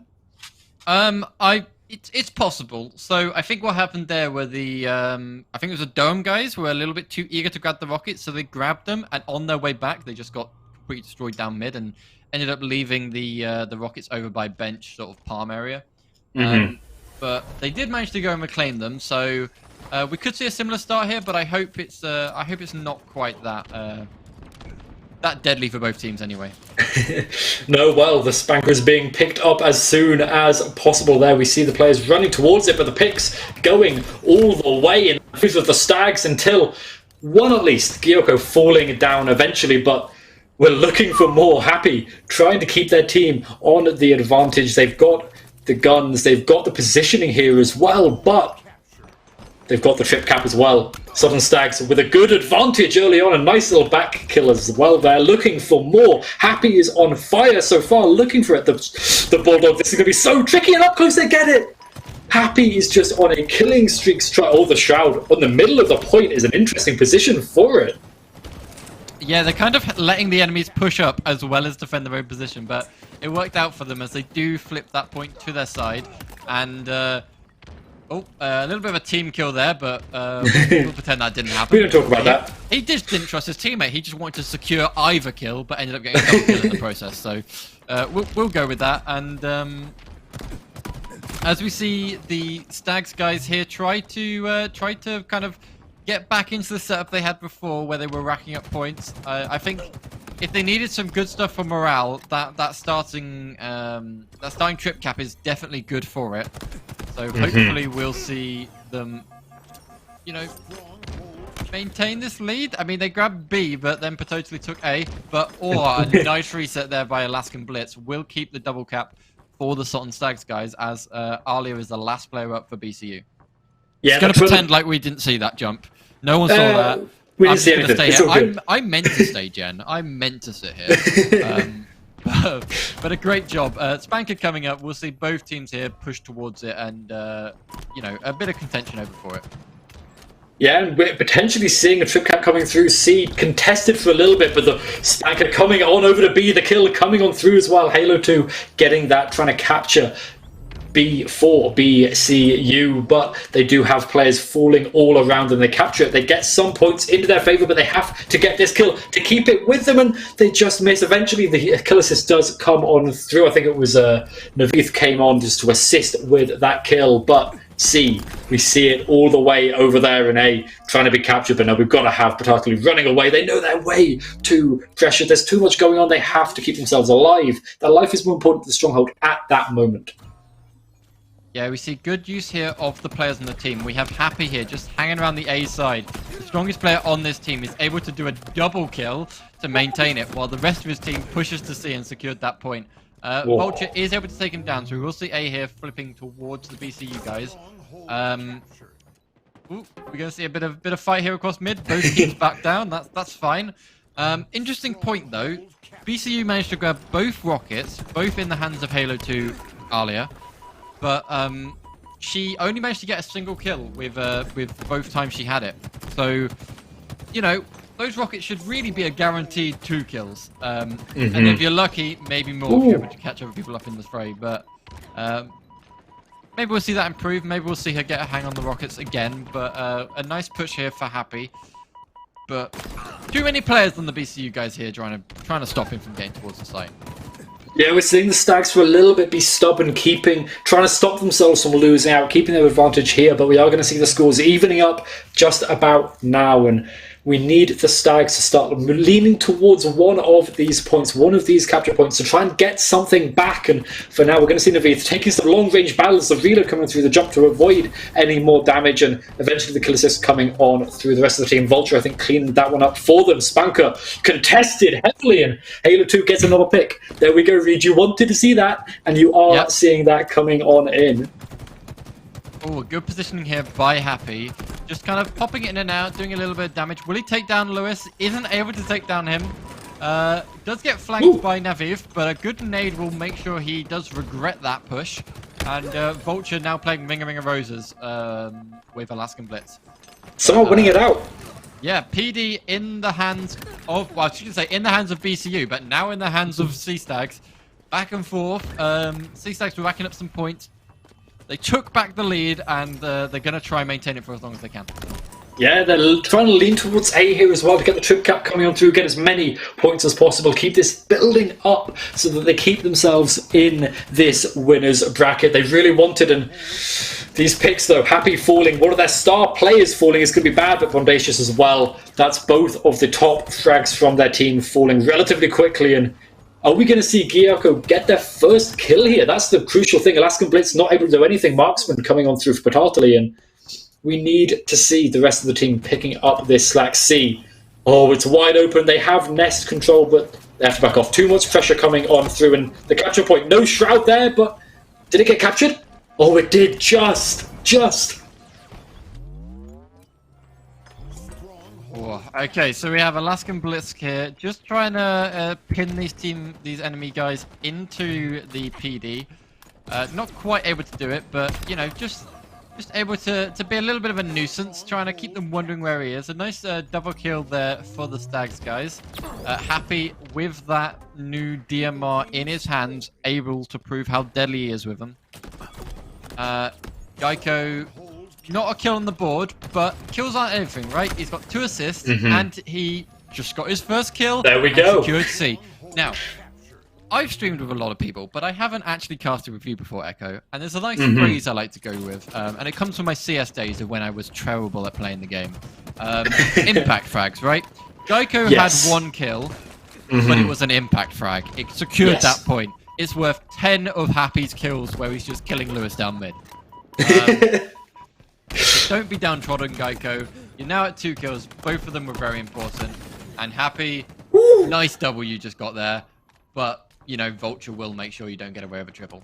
And like I said, there wasn't as much impact from those picks coming on through, right? Like I said, the impact kill, it might be something that, you know, maybe I say that as well when I play Valorant. I'm like, you know, I'm not hitting these shots, but the one kill I do get every couple of rounds is high impact. And that's what we need to keep on seeing from the rest of these players. Not just going for the saves. We're not on Slayer anymore, but Halo 2 in particular, they're feeling like they are. They're getting so many picks here. And Reed, all 4 nice off the triple board. Kill for Lewis. He's not quite able to find Alaskan Blitz, though. Alaskan Blitz is hiding down purple as quick as he can, and Lewis will get shut down by Happy. Happy does not want him getting a killing spree. No, but we are going to see a climb up towards B. They want to make it up there, and the nade, Bondacious looking for one. They need to find the other, but they've kind of hidden themselves around that corner, particularly looking for it, but no, Happy takes them out, and we're going to see Halo 2 running on in, but there's not much you can do when they're surrounded, ganged up on like that, and Vulture, the capture point is done, but Vulture's still alive. The back smack comes in, takes them out of the game, and we are going to see this fight for B is one of the, seems like the most crucial ones for the side of BCU, but actually, this is still going in the stacks. They get the trip cap just for a second because of that fight over on B. Yeah, I mean, Happy did great work there on the B side, just staying alive. He kept Alaskan Blitz alive as he was playing Ring of Roses around the pillars, but they did all just end up going down. So now BCU are going to look to capitalize and turn that, you know, very momentary triple cap into a triple cap for them. And we'll be interested to see how the Sea Stags are able to pick this apart and keep grabbing points. They do have a 75-ish kill lead, sorry, point lead, and they're going to be pretty happy with how it goes. Yeah, we'll have to see if this keeps on going. These teams relatively even, but the Stags, they have that advantage. There is a trip cap coming on through, though. BCU trying to close up this gap as soon as possible, and Batartali, they get the pick onto Bondacious, keeping that themselves for as long as they can. Oh! The nade just takes the beat out right in the eyes, right in the face of Batartali, keeping themselves alive, and the strongholds are being captured all over right now for the side of BCU, trying to swing this back into their favor.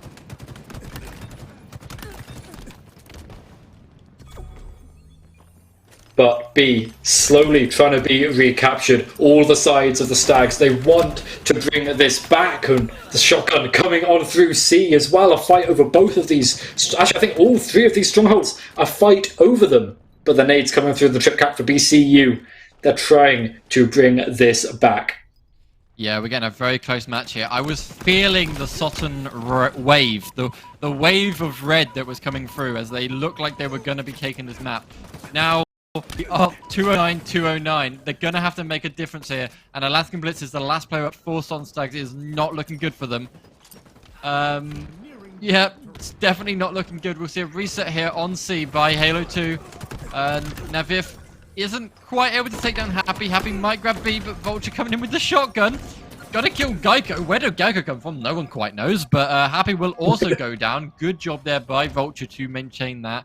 And I'm not sure if they were toying with them, but it didn't look like they were. It looked like BCU were panicking, and they managed to turn it around. I feel bad for Sotten. I thought we were going to see a map 4. It really did look like it was going to swing that way, but it just doesn't happen sometimes. No, they look so strong for as soon as they kind of got that advantage, they were holding it for so long, but it felt like for a while BCU, they maybe not playing with them, but waiting back at the very least, waiting back and kind of working together as a squad to then build up the momentum, to then go and attack, right? They were waiting patiently before they did that. And I mean, that was such a good game, but BCU coming out on top there. Yeah, well, a good job there for BCU, and I'm looking forward to seeing this next match. So we will be back. It will be BCU versus Fireteam Leeds, and we'll throw to a quick break and speak to you guys in a bit.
Hello everybody, welcome back. I'm joined by somebody new. We've had a little bit of a change up. We went on a little bit longer than we expected. I've got design, unique design here. Do you want me to call you unique design or do you want me to call you Tom? How You can call me whatever works, Tom, unique design, whatever you want to call me is fine. Alright, sweet. Anyway, we're here with our winners round 2. We have BCU versus Fireteam Leeds. An interesting set of maps we have coming up. Maybe we can take a look at those in a second. But yeah, I don't know if you guys can hear us. I think maybe we've still got music going on in the background, but hopefully we can get that sorted out. There we go. Yeah, so we're going to start off here with Stronghold's Recharge. You've been observing these games, so you kind of know how this is going. How do you expect these games to go? I think we're going to be seeing it a lot closer than what we've seen probably the last 2 series ago. BCU obviously dominating the last series, but with Stags, we know that what sort of quality they can bring. Like I said, I think we can see a much closer series. Hopefully, we'll see this go to a game 5, maybe. Yeah, I've seen both these teams have good team coordination. Both these teams have really good slayers. I expect this to be closer than the matches we just saw. I think we might see an oddball come out here. We might see us get into an Aquarius. I'm most looking forward to this middle map. I know it's going to sound boring, but I am a fan of the pit, and I do like the classic, feel of the map. I like the classic spawns we have going on here. It feels much more, traditional Halo gameplay. I think it will really set apart these teams from teams that have practiced, played together a lot, know exactly how to, pick apart the pit and get those flags caps kind of through nice and quickly. Yeah, absolutely. I mean, who's not a lover of the pit, right? I mean, are you even a Halo fan if you don't like the pit? I mean, we all know it's called Imperium, but who calls it that? Yeah, I mean, I know Jimbo wasn't a fan when they brought the pit back because he was like, "Oh, I've played this map. I don't want to play it anymore." But I don't think that was because he hated the map. I think that was more just because more of the same, more of what we've already had. But this is how it is. Okay. Hopefully we'll get into game here soon. But I think the first match, Stronghold's Recharge, fairly standard. I think we'll see possibly Fireteam Leeds have a little bit better coordination here. I think we might see them clutch the map, but I think for the Streets game, it's really going to come down to the slaying power, and we saw some pretty good slaying power on the side of BCU. So I don't know. I think it's really a toss-up, and with the changes we've had to Recharge, the repulsor being moved a little bit further back, some of the weapons being removed, no more Mangler. I think it makes it a little bit more balanced for a Slayer game, and it really does just come down to which is the stronger team. Yeah, absolutely. If they can keep totally quiet, keep the shot rifle out of his hand, I think we'll see it, like I say, a much closer game this time around. Yeah, you are right with that, right? I mean, we were watching them play that Slayer match, and for the first half, it wasn't looking good. For the second half, they had great positioning, and it was just, I don't know, it was just terrifying for them. All right, so let's just hop into the game and see how this goes. I think if we don't see a strong start from the BCU guys, I wouldn't necessarily count them out of it. But I think it's I don't know, right? Both teams watched each other play the map. Both teams were sitting back; they were watching the stream, so maybe they'll pick up a few tips. I don't know. Let's see. Anyway, let's hop in game.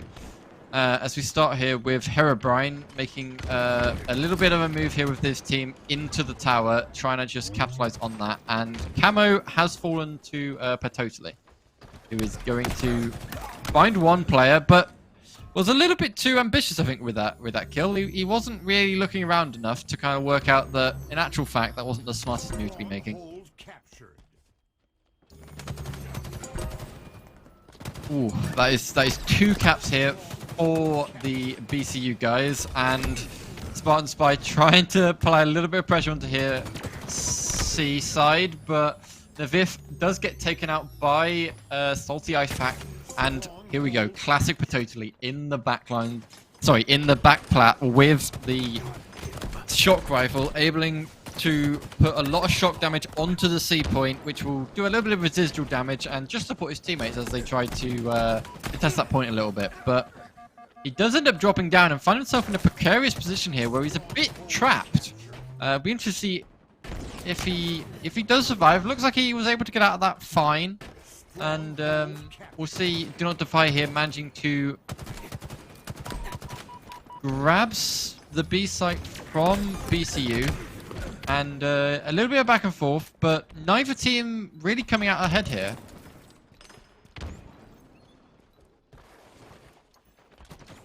We'll see Alia try and make a move here.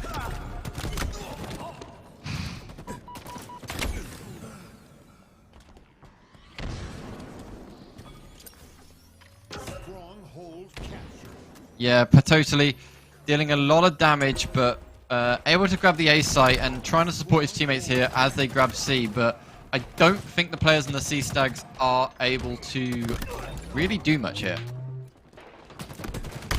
A nice double kill, and Salty Icepack able to clean up. That's 3 players down on the BCU side, and C Stag looking like the more dominating team here. I think we'll have Naviv here on the B batteries, able to grab them. Alia coming to back him up. Just applying a little bit of pressure here. Eric trying to grab the back platform. Is he going to go for the shock rifle? I think he will, but he has been spotted and will go down to Lewis, who is just able to sit on this C side and just, you know, support his teammates with a few BR shots across the map. CB here starting to fall towards C Stags as A falls to BCU. So much back and forth, it's hard to keep track of what's going on, but we do have a leg up here for the C Stags. I'm hoping that we see this continue, but BCU here with the triple cap will be getting a load of points. Sorry, not C Stags, leads, my bad. We'll have leads just able to maintain control here of the high back top glass, you know, top gold pipes, just able to inflict a lot of pain. But as Patozli tries to leave his safety haven that is top glass and head towards C, he will get taken down by the players in tower. So a lot of work here, but not really a lot going on. That's just the way it is. All right. Totally here in the Whirlpool area. Nice double kill there with the nades. He's going to look for a triple, not quite able to find one. I don't think he knows that player's up by glass. He will see that one. Yep, he will see Eric heading down long hole. An interesting spawn there for Spartan Spy, but he's not quite able to react to it. See here fall to Eric. Alright, Eric here laying a lot of damage down into the bottom pit. Is not a place you want to get caught out. We'll see. Yep, okay, nice kill there for Patotally. Will he make it a double? He's going to have to do the reload. He'll leave that to his teammate. His teammate will be able to get the kill on the A side, and we'll see more points here trickling to BCU. Oh, a nice little piv there for Vulture. He'll be happy with that one. Frags are favouring BCU, but not by a massive amount, and pretty flat and pretty even across the board. I think both teams are going to be pretty happy with how they're playing here. Herobrine, last player up 4 fireteam leads though, is going to try and grab B. We'll see the plasma grenades come across the map. Not quite able to take him down. He will grab B, and potentially he's going to try and keep the C-Stag guys away from that site so one of his teammates can try and return it, and that teammate will be Halo 2. We see a grapple to a grapple, and a little bit of damage here going out from Patotally. Eric, nice positioning here. I do like this kind of top A side, but it's just too much firepower going his way. He will not survive that. And A and C are now falling to the C-Stags, but a quick return here by BCU. We'll see this triple cap reset, and maybe be full here to Stags, but it's going to be a... Sorry, 2 fireteam leads, but it's going to be a hard-fought battle. All right, Naviv here with 16 kills, 7 deaths. A lot of damage he is laying down here. Not quite able to really enact much of it.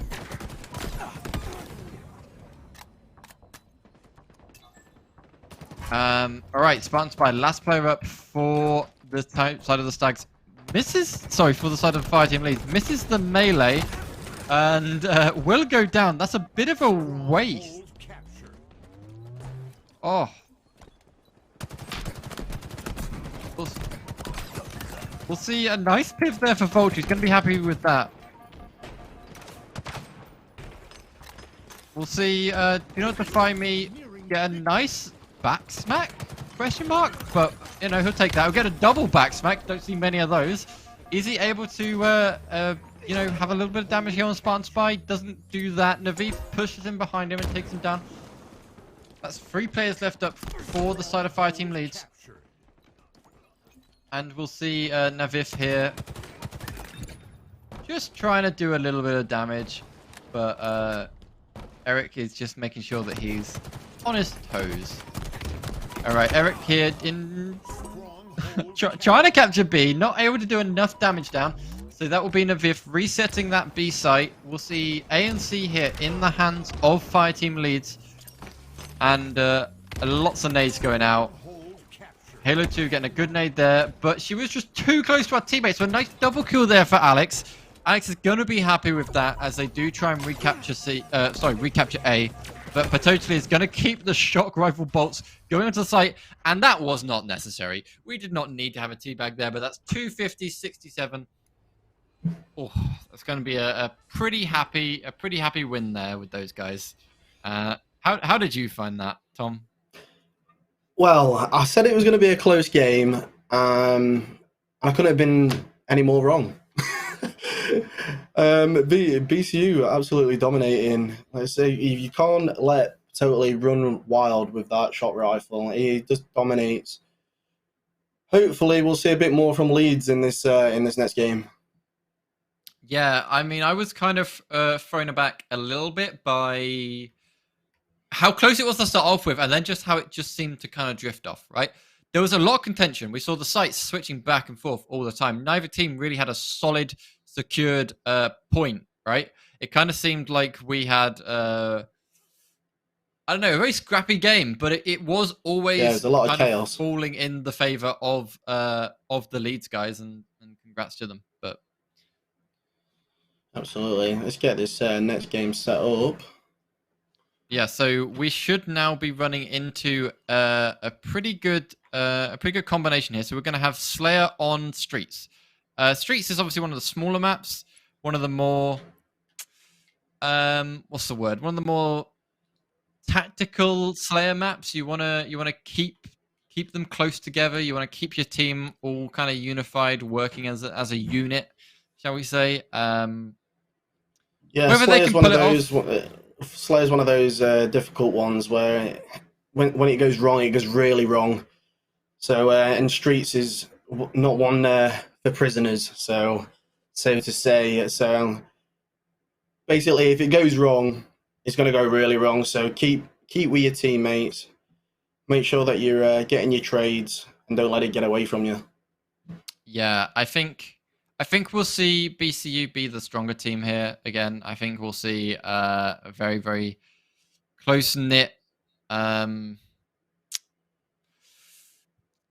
play from the BCU guys. Yeah, close-knit performance. I think Lewis, again, is going to spearhead it. We saw, when we saw Streets last time, even though it was Strongholds, we saw Alia, Halo 2, kind of like own that rocket launcher. She had it basically every single time. So I think Alia is going to be very, very impactful in this game. I think we might see might see Naviv kind of peak a little bit more. We might see him kind of keep up with Lewis a little bit. See if we can get, I don't know, kind of even frags between the two of them. But I think Lewis is, definitely the one to look out for in the squad. Yeah, you can't rule out Leeds, though. If they find themselves with the power weapons, there's no reason why they can't go ahead and win this. Yeah, I mean, Streaks is one of those games, right? The power weapons are so important. We saw Do Not Defy Me. No, sorry, we saw Happy in the last series, kind of making good use of that shroud screener, making good use of that DMR.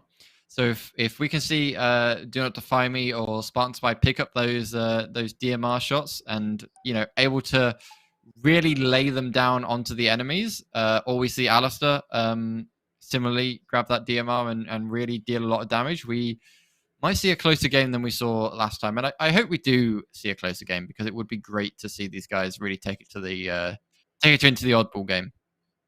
Absolutely, who doesn't want to see it go the full distance?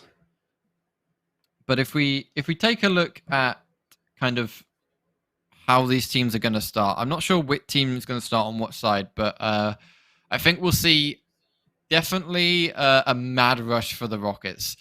You've kind of seen pros move away from that strategy. I don't know if we'll see it a little bit more now that the thruster packs aren't kind of in play, but we don't see as much of the mad dash for the Rockets as we saw maybe when Halo Infinite first released. But I think we will see both teams here kind of rush towards those Rockets, and it might make for an interesting start. I do love a good start like that. Hopefully we'll be hopping into the game soon, but I think we saw some good shotgun plays from I want to say it was the BCU guys in the last series. I think we saw a triple kill on the B site towards the end from Naviv, I want to say. And if we can see similar plays like that, Happy made good use of the red gun. So if we see maybe Leeds adopt what Happy was doing with the red gun there to get that good start against BCU in the last series, we could see a very, very interesting match here ahead. But yeah, let's hop straight into the match, and we're going to be following the BCU guys to start off with.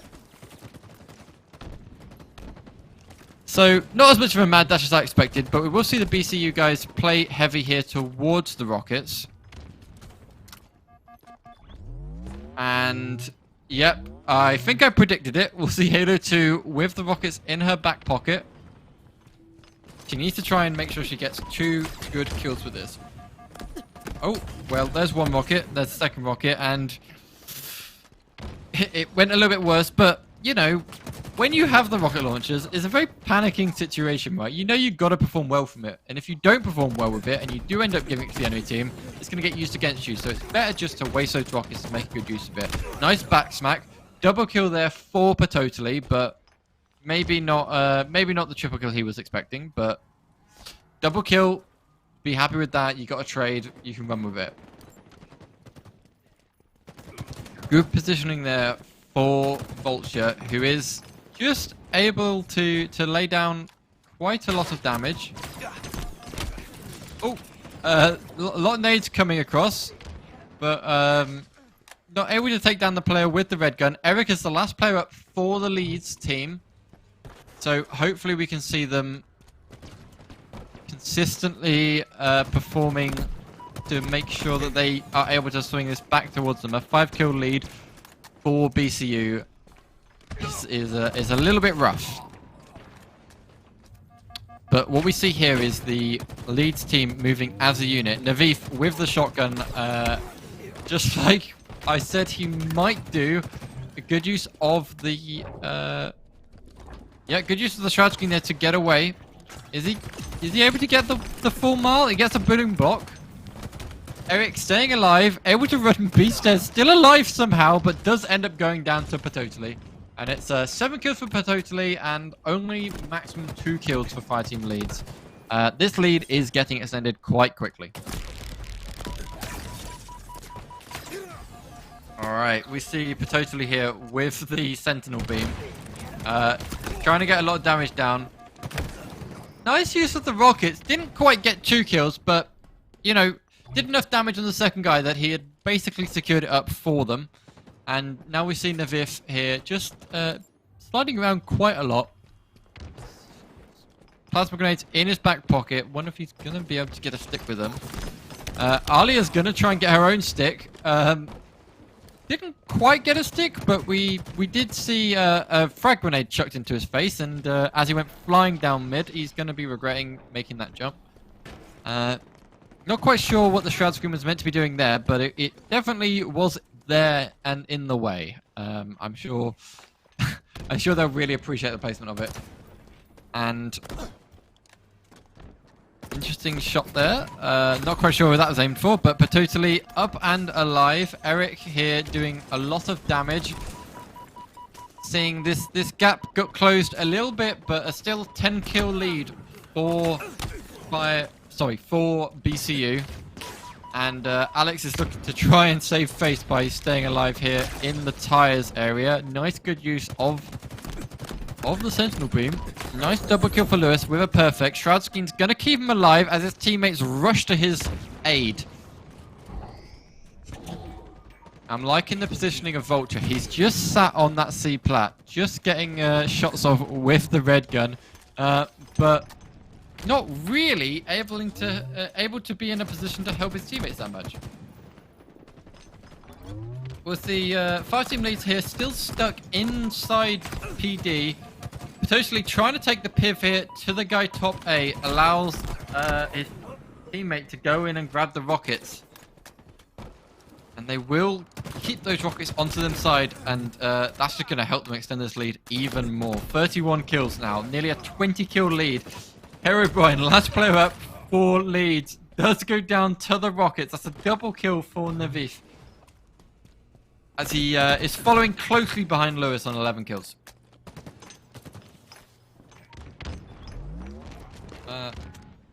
See, both teams here trying to maneuver to make it a little bit more impactful. Herobrine trying to move down the shotgun side. Does see Navith, gets a couple shots off, but isn't quite able to connect them. Interesting use of the shower skin. I've not quite seen anybody target at top C plat, but if anybody's in C, maybe you can just see their legs and deal a little bit of damage to them while they can't do anything to you, but hey, seems to slow it down a little bit. Eric does go down. Herobrine, Salty Ice Pack, Spartan Spy, all kind of trying to hide from the threat that is this BCU team. Alex goes down, and we have a teabag. Don't know if that's truly necessary when you're up, 20 kills. I'm not sure what's happened to this 5 team leads team, but it is just stalled. We'll see. Spartan Spy moving up, trying to take down Alia. Not quite able to take it down. She runs away. 2 deaths on the side of BCU. Will we see 5 team leads able to get towards the rockets? Looks like they get away with it. Spartan Spy, I think, has that launcher in his back pocket. Shoots off 1, shoots off 2, gets 1 kill, does get meleeed out by Vulture. Might all be a little bit too much. Sorry, a little too little, a little too late. 41 kills on the board for BCU. It's gonna be a lot of kills having to come down from Leeds to even this up. But Leeds, they're tightly packed. They're all together, but we just see Alia come in here and just take them apart. Is she going to get the triple? Isn't able to take down Do Not Defy Me, but she does get the assist as Vulture is able to get the kill as he pushes from the purple side. Vulture, finding himself a little bit trapped here, is able to actually escape. Somehow he got away with that with his life. I don't know if he's going to be able to get him down mid, but I keep being proved wrong. He's able to worm his way around that and able to get out of that alive. I mean, this team is just looking pretty unstoppable. Only 20 kills. We're going to see a spectacular here on stream. I didn't expect to see a spectacular because I was expecting this to be a lot closer. I think in that last match, we saw double melee there for Alia to just end out that match. I don't really know what to say. I am lost for words. Wow. Just wow. Hopefully we'll be back here with Unique Design, who's there chuckling to himself because I think he's also probably lost for words. Yeah, I can't believe how the difference between what we saw in the first series from Leeds to what we're seeing now. I don't know whether it's Birmingham coming into this a completely different team or whether Leeds are just getting a little bit tired and losing it, but Birmingham managed to hold the power weapons throughout the entire game. I want to do a big shout out to Shots Vulture for playing the anchor for about 90% of that game. Yeah, He was it playing didn't look the good. anchor. It didn't play. It didn't look very good in the stats, but he's doing the dirty work that you don't see. He played a very good game, and obviously was totally just going crazy as always. Yeah, I think we should also not diminish Alia's performance there. She got a double melee at the end. She got a double kill just before that in basically the exact same spot. She got the rockets straight away and managed to whiff them, but prove that whiff was just her playing about. So then she can come in later on in the match and really make piecemeal with it. But looks like we're going to be moving into CTF Imperium. This was the one I wanted to see. Seeing that last performance, I'm maybe wanting to see it a bit less. It might be a bit of a bloodbath unless Leeds can, wake up, take their caffeine, get a little bit more impactful, and perform slightly better. But we'll see. Imperium's one of these games where if you know how to play the match, you're just going to dominate. But I don't know. Absolutely, we all know what the spawns are like on this map. It's once you get the control of snipe and dominate into needles, there's no getting out of it. I think we'll see a couple of spawn traps, but I don't expect like a full spawn trap, Navi style. But when we get into this match, hopefully we can start to see how these teams are able to utilize the weapons on the map. Rockets obviously diminished quite a bit now they've reworked the map. Repulsor basically negates the rockets if you're using it to its ability. You have the overshield again, stronger now than it was before because the rockets are just made weaker. So we'll probably see more players head towards the overshield, but you really don't want to be on the lower side of the map once we start getting to some of these flag caps because you want to be grabbing that flag, running it high, grabbing that flag, running it high. You want to just be heading down low for either maybe a good placed flank or more realistically just to try and grab those weapons, right? You have Plasma Pistol located on the bridge. You have Heatwave located where Sword would have been in the Halo 3 version of the map. You have yourselves the snipers down at the bottom. Obviously, we'll see plenty of use of those. I'm not sure if either of these teams have any like standout snipes.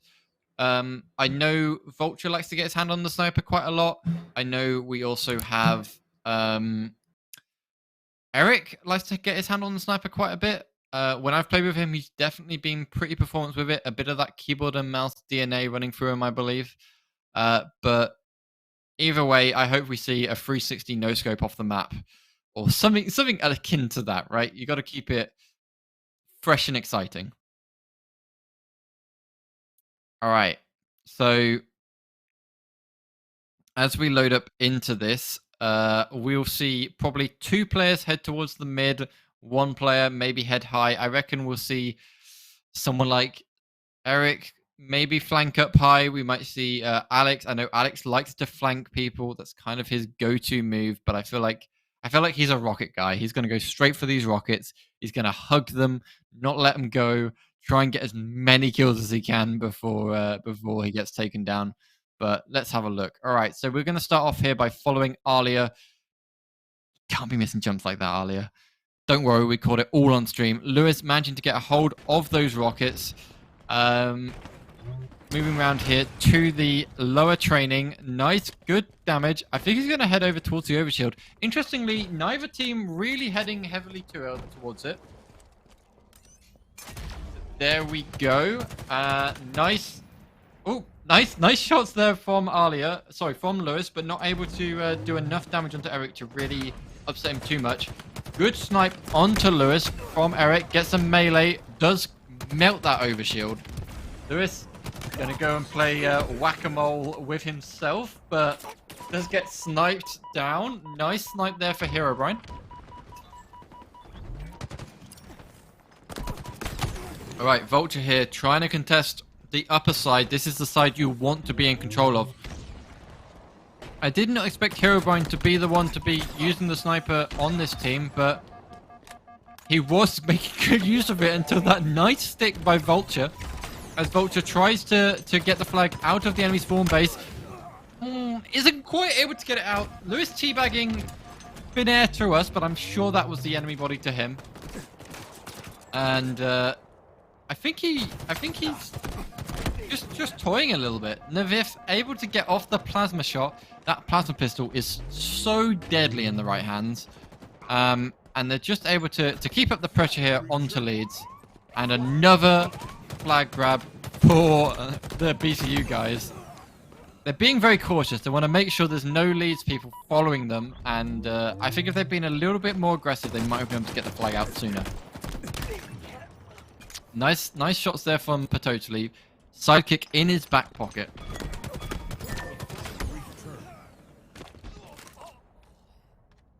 Nice kills across the board. 2 players down, 4 Leeds. We're going to see BCU just maintain their dominance on this map.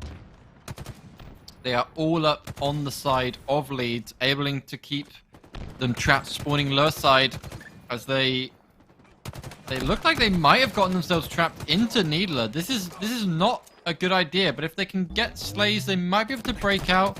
But totally on the flag grab. Does end up going down a nice 2 kills down there on 2 BCU from Leeds. That will wipe the enemies from their side and give a little bit more map control to Leeds, who are able to grab a hold of the rockets just in a nick of time. Now let's see if Alex can do anything with these. Nice double kill. I love the patience. He could have shot early. Didn't want to kill his teammate. He waited until they were right on top of each other and was able to take that enemy down. Interesting though, sniper up on BCU's side of the map, but not able to perform. Oh, good use of Vulture there off the corner to get close up to Alex and make him be a little bit more cautious with how he used that rockets, and he didn't use it well enough that he actually was able to get the kill down. Ooh. Nice double kill. Go for the triple. Oh, he can't get the triple. They're all hiding from him, but he will be happy with that double snipe. Wasn't even a body shot. 2 headshots, one after the other. What a nice little succession shots there for Lewis. All right, we'll see the BCU guys trying to apply a little bit more pressure here on the middle of the map. Alia able to take down Eric just before she goes down to Salty Ice Pack. 3 players up for BCU. Only 3 players up for Leeds. Interesting placement here for both teams. BCU trying to put a little bit more pressure here on the upper side, but they are not being allowed that wiggle room by Leeds. Leeds just keeps shutting them down one after the other. Down goes Alia. Navif, Patotali and Vulture trying to put pressure down. We are 7 minutes in and neither side has managed to get a capture. BCU got a few flag grabs, but you know, they don't really mean much if you ain't actually getting them back to your base. So Vulture comes around. Ooh, nice perfect there onto Herobrine. He wasn't able to hit him with the sniper. Vulture gonna avoid that sniper. I don't know if he doesn't trust himself, but yeah, not really reacting to it. Alex trying to get in a place to stop Lewis. Lewis will go down. They're going to try and get returned. His teammates weren't in position to help him, but he is going to go for the rockets. Navif able to get there first, takes him down. Will he be able to get to flag in time? Not quite. A little bit too over enthusiastic with the rocket there, but does get away with his life. Alia here with the overshield takes down 1, goes to the second, isn't able to make him down. Teammate goes down. I think you want to back out here. I think she has taken my advice as if I am a whisper in her ear and she has backed out. Navif, the only one here really contesting the top side, but totally putting a little bit of damage down as well when he can.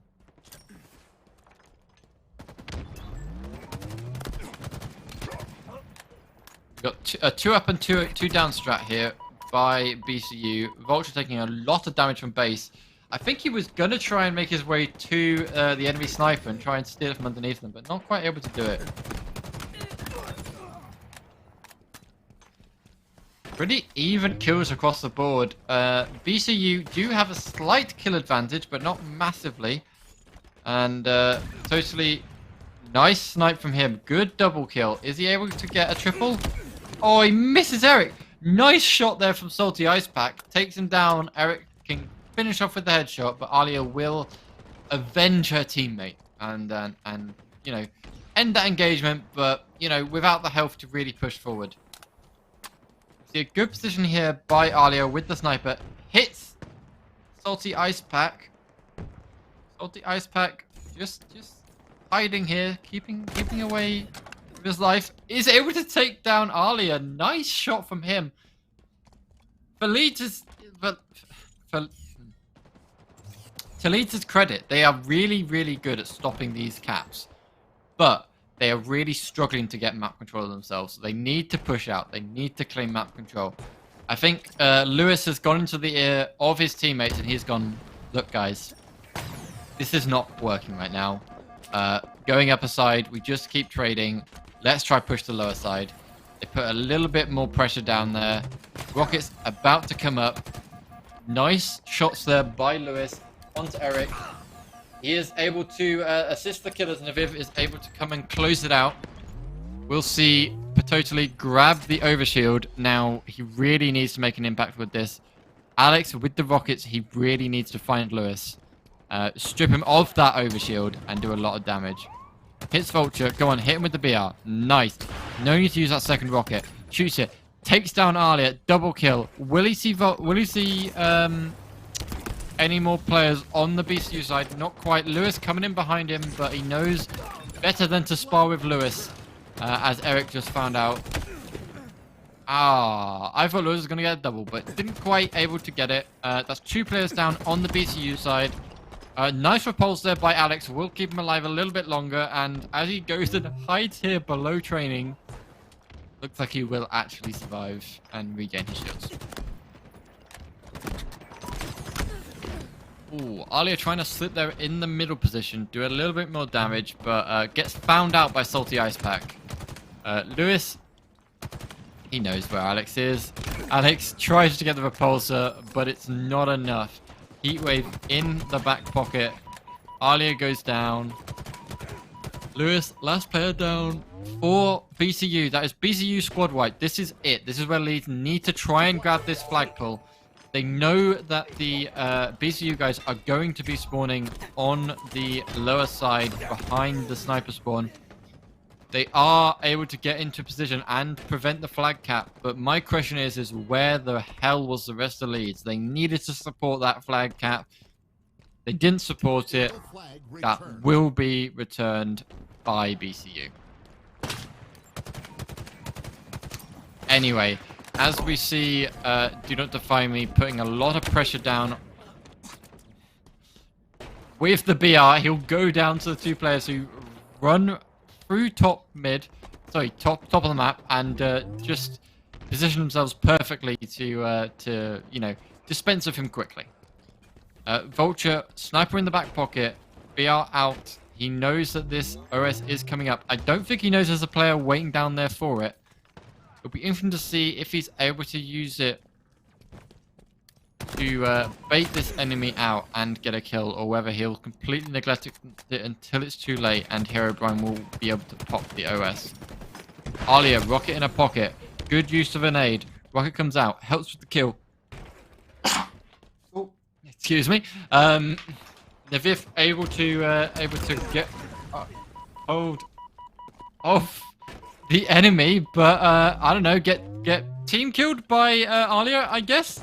I mean, it's a double kill, right? You should be happy with that. 2 kills, 1 rocket, but maybe make sure it's the enemy next time.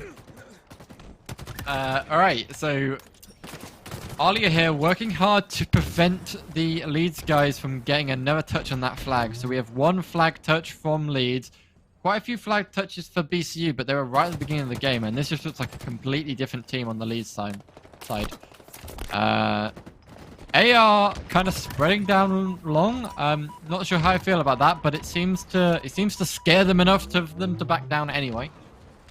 Lewis pushing down mid. 26 kills to his name. Oh, getting shot in the back. Takes down Herobrine. Eric rushes him. Eric does actually get meleeed by Lewis. Does manage to regain his shields, but does end up still trading to Neviv. Alia and Lewis, last players up on the side of BCU. 30 seconds left. 30 seconds left on the clock. Are we going to go into an overtime? This is looking incredibly close. I'm not quite sure what's going to happen here. I hope that we see one of the sides take a little bit more of a dominating lead. We see BCU, knowing how little time is left, sprint down as both teams grab each other's flags, neglecting defense entirely. But it looks like if anyone is going to be able to return this flag, it's going to be the lead side, as they had a little bit more defensive posture, but they've just completely turned it around. Lewis, last player alive on BCU, grabs the flag, struggles to juggle, but just able to get it through. However, isn't able to cap this flag as Salty Ice Pack firmly has that flag in his hand, and we're in a sudden death situation here now. So two things can happen. We'll either have both teams return the flags. Happens more often than you would think, as both teams go to try and return it and no one stays for defense. In which case we'll go into overtime.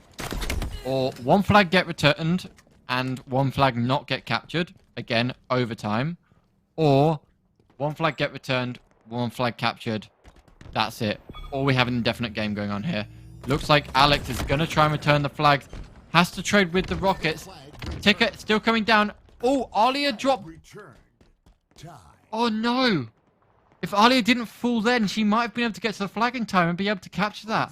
What a blunder. You can't be making mistakes like that in overtime. Well, sorry, in sudden death. We are now here in overtime. First to one flag. Another 5 minutes on the clock. Oh, looks like Lewis trying to put quite a bit of damage. Good use of the rockets. Only manages to take down one. Eric gets away just on the skin of his teeth. Herobrine here with the overshield, able to actually dispense of Alia pretty damn quickly. Naviv trying to escape. Salty Ice Pack falling onto that grab lift. I don't think that was intentional. But look at these two teams, right? Do not define me. 25 kills. Matched up, though, by 24 deaths. A lot of kills, but ego challenging quite a lot. Lewis, on the other hand, 32 kills, only 17 deaths. Clearly the best player in this game. But, as we know, individual plays do not make games. We need to see good team play here. Eric gets sniped by Vulture, but totally able to finish that up. Spartan Spy goes down to Naviv. Salty Ice Pack here, as we've seen multiple times through this match, sitting in the top sniper position with the sniper. We know he can make those shots. He needs to keep making those shots if he wants to prevent this BCU push. Nice 360 by Eric. Don't know if it really counts as a 360. I think it was just chaotic, but hey-ho, he'll still be happy with it. I'm not sure if that was his own grenade or what quite happened there, but that grenade just kind of rested there on that side and was able to take down Herobrine pretty quickly. Good push here by Neviv. If he can take down Alex, he might grab a pull, but Needler, Needler is a very, very strong weapon if you're in the right position with it, and that is a position when you want to be using it. Right, flag pull in the hands of Vulture. Gonna gonna keep moving it down. We'll see a move down the back long haul. Vulture pulling and pulling and pulling.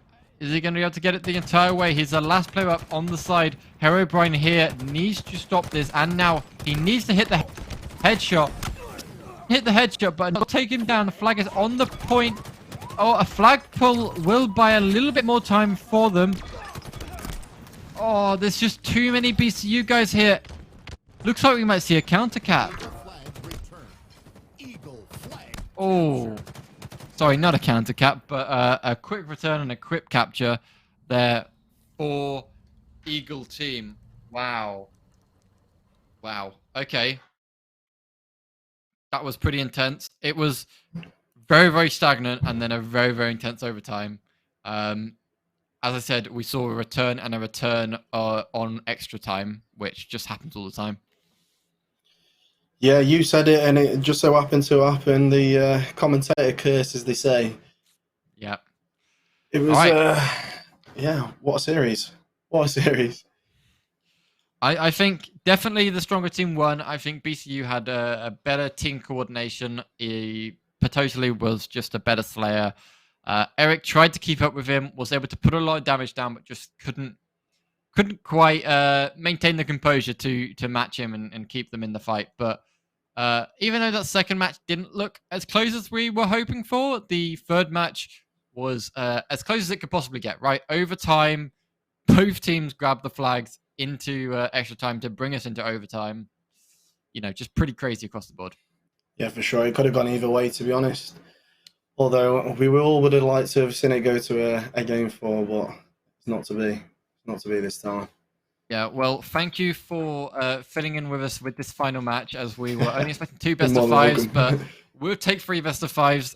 Thank you for observing the entire series. We hope you join us next week for the finals. We will have hopefully just 2 matches next week, losers round 2 and the grand finals. But we could see a grand finals reset. You won't be seeing me, you won't be seeing Echo, and you won't be seeing Unique Design. You'll be seeing Captain James Force and Two Doors, 2 legendary Halo casters in their own rights, doing the cast, and hopefully you'll have a little bit more of an interesting go as we get up into the finals, where teams, we're fighting a little bit harder for that crown. But thanks for watching.